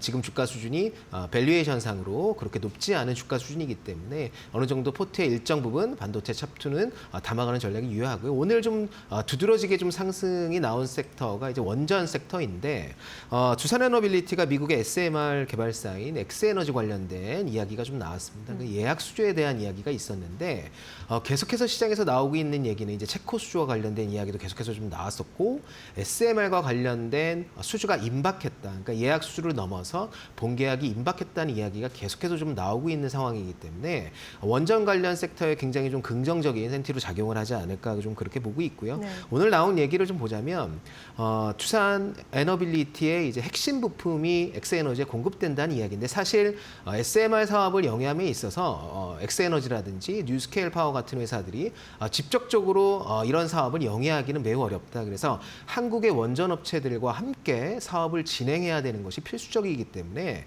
향후 SMR 사업이 진행되면 진행될수록 두산 에너빌리티가 가진 가치가 부각될 가능성이 높다. 그렇게 좀 보고 있고요. 그래서 여전히 원전 섹터 안에 있는 종목들을 최근에 이제 조정을 어느 정도 좀 받았기 때문에 오늘 이제 BHI 같은 종목들은 급등하는 모습을 보여줬지만 두산 에너빌리티는 아직 바닥권에서 상승의 폭이 그렇게 크지 않기 때문에 다음 주까지 이런 상승을 좀 이어갈 가능성이 높다. 그렇게 보고 있고요. 그리고 한국전력이나 뭐 작은 종목 중에는 계측 시스템을 개발하는 뭐 우진 같은 회사들도 좋은 흐름을 이어갈 가능성이 높다. 그렇게 좀 보고 있습니다. 그래서 반도체 11월 달 10월이 반도체 주력으로 올라가는 그런 장이었다면 그 대신에 이제 기존의 주저주였던 조선, 원전, 방산 그리고 전력기기까지 좀 쉬어가는 국면이 계속해서 좀 진행이 되어 왔거든요. 그래서 최근에 또 조선 쪽에서도 바닥을 좀 확인하고 재차 돌아나가는 흐름이 계속해서 좀 나오고 있기 때문에 내년도 아까도 말씀드렸다시피 반도체 다음으로 이익 성장이 보단될 섹터가 일단은 조선 섹터라고 일단 생각하고 있고요. 그래서 LNG 쪽, LNG 수주와 관련돼서 그전 20년 동안 LNG 수주를 받은 것보다 향후 5년간 LNG 수주를 받는 양이 훨씬 많은 상황에서 LNG 확장의 수혜를 받을 가능성이 가장 높은 회사는 이제 탑픽이 삼성중공업이 될 확률이 높고 그리고 미국과 한국의 조선업 협력 관련된 특히 이제 군함 건조라든지 MRO 사업 관련된 이슈를 가장 크게 직접적으로 받을 수 있는 회사는 현대중공업이다. HD 현대중공업이 가장 크게 받을 가능성이 높고 그리고 하나오션도 MRO 사업을 진행 중에 있지만 오늘 오스탈 회사와 관련된 호주의 오스탈 관련된 지분 인수 관련된 이슈가 나오기는 했지만 밸류에이션이 과도하게 지금 높은 상황이기 때문에 하나오션보다는 오히려 현대중공업과 삼성중공업으로 좀 몰아가는 전략이 유효하다 그렇게 보고 있고요. 그 밑단으로 이제 조선 기자재를 좀 살펴보면 하이로코리아 같은 경우에 4분기 실적이 굉장히 좀 좋을 것으로 보이고 있는데 하이로코리아도 마찬가지 피팅 업체인데 과거 10년, 11년의 수주 사이클보다 내년부터 도래하는 수주 사이클이 굉장히 좀 크기 때문에 아마 내년도 성장의 폭이 굉장히 좀 크게 나올 가능성이 높다. 그래서 기존에 조금 조정을 받았던 조선, 방산, 원전에 대한 관심을 다음 주에는 좀 기울여 보는 것이 어떨까 그렇게 좀 바라보고 있습니다. 네, 지금 반도체에 좀 가려져 있었던 조정을 받았던 조방원 다시금 이제 연말을 맞아서 랠리를 나타낼 수 있을지 함께 주목해 보셔야 할 것 같습니다. 특히 조선주 안에서 핵심 종목들 잘 추려드렸으니까요. 잘 관심 가져가 보시길 바라겠습니다. 자, 그럼 다음 주에 이제 월요일에 주목해 볼 만한 종목을 여쭤보도록 할게요. 매수를 한다면 어떤 종목을 골라보실까요? 네, 제가 뭐 두산을 몇 번 좀 말씀드렸는데 네. 두산은 지주사이기 때문에 두산전자의 가치를 좀 받을 수도 있고 그리고 두산 에너빌리티의 가치를 좀 받을 수도 있는 지금 현재 상황에서는 좋은 부분이 더 많다 그렇게 보고 있고요. 그래서 원전이 좀 올라오는 상황에서 반도체가 좀 쉬어가긴 하지만 두산전자의 가치는 계속해서 좀 부각될 가능성이 높다. 그래서 오늘 이스페타시스 같은 종목들이 급락하는 모습 보였는데 네. 두산과 이스페타시스가 엔비디아 밸류체인 안에 있는 대표적인 두 종목인데 이 두 종목의 상관계수가 굉장히 높습니다. 그래서 주가 흐름이 같이 움직이는 경향이 굉장히 큰데 이스페타시스가 최근에 더 많이 치고 나갔고 두산은 조금 더 조정을 받았습니다. 그래서 아마 이 둘 괴리를 좀 좁혀가는 흐름이 다음 주에는 연출되지 않을까 그렇게 좀 보고 있는데 두산 같은 경우에는 3분기 영업이익이 대략 한 1,087억 정도가 나오면서 컨센을 좀 하회하는 실적이 나왔는데 4분기에는 지금 분기 실적이 한 1,500억 이상 영업이익 기준으로 나올 것으로 예상하고 있습니다. 그래서 아마 엔비디아 제품 전환에 따른 일시적 재고 조정이 마무리됨에 따라서 4분기 실적 성장의 폭이 크게 나타낼 가능성이 높다 그렇게 보고 있고 두산전자는 글로벌 CCL 업체 중에 가장 높은 마진을 보이는 업체이기도 하고요. 그리고 가장 높은 점유율을 가지고 있는 업체입니다. 그래서 엔비디아가 HBM4로 넘어가는 상황에서 아마 가격 단가 부분에서 상승하는 폭을 내년도에 가장 많이 누릴 수 있는 업체가 두산전자다 그렇게 보고 있고요. CCL은 또 HBM과는 다르게 원가 비중이 굉장히 낮기 때문에 엔비디아 입장에서는 계속해서 단가를 좀 낮추려는 움직임을 프로그램을 하고 있는데 이런 부분에서 굉장히 좀 자유롭다. 그래서 두산 같은 경우에는 내년에 이스페타시스는 사실 올해 실적이 굉장히 좋았는데 두산전자 같은 경우는 내년도 실적이 지금 현재 되게 상당히 좀 많이 기대가 되고 있는 상황이기 때문에 지주사 두산이 반도체 밸류와 더불어서 원전에 대한 밸류까지 플러스가 된다면 지금 현재 기술적인 좀 조정을 받았는데 다시 한번 돌아나가는 흐름을 연출하지 않을까 그렇게 보고 있고요. 그래서 기술적으로도 현재가 매수를 좀 추천드리도록 하고요. 목표가는 110만 원 그리고 손절 라인은 72만 원 정도로 잡아드리도록 하겠습니다. 네, 반도체 플러스 원전까지 상승 모멘텀을 고루고루 갖고 있기 때문에 앞으로의 상승 여력 봐주셨고요. 목표가 110만 원까지 제시해 주셨습니다. 자, 내일 시장 한마디로 이제 또 이 시간 마무리해야 할 텐데 과장님께서 어떤 메시지 주실까요? 네, 일단은 시장은 다음 주에 굉장히 좀 좋을 것 같고 반도체 탑2가 내년도 실적 성장이 지금 보장된 섹터이기 때문에 아마 급격한 하락보다는 조금 쉬어가는 흐름이 나올 가능성이 높다. 그 사이에 기존의 조정을 좀 받았던 주도 섹터의 부흥이 다음 주에는 조금 나오지 않을까 그렇게 바라보고 있고요. 섹터 순환매를 한번 기대해보자 이렇게 좀 한 말씀 드리도록 하겠습니다. 네, 섹터 순환매를 또 영리하게 잘 이용해 보는 것이 중요한 한 주가 될 것 같습니다. 다음 주에도 좋은 선택하시길 바랍니다. 여기서 이제 과장님 인사드릴게요. 고맙습니다.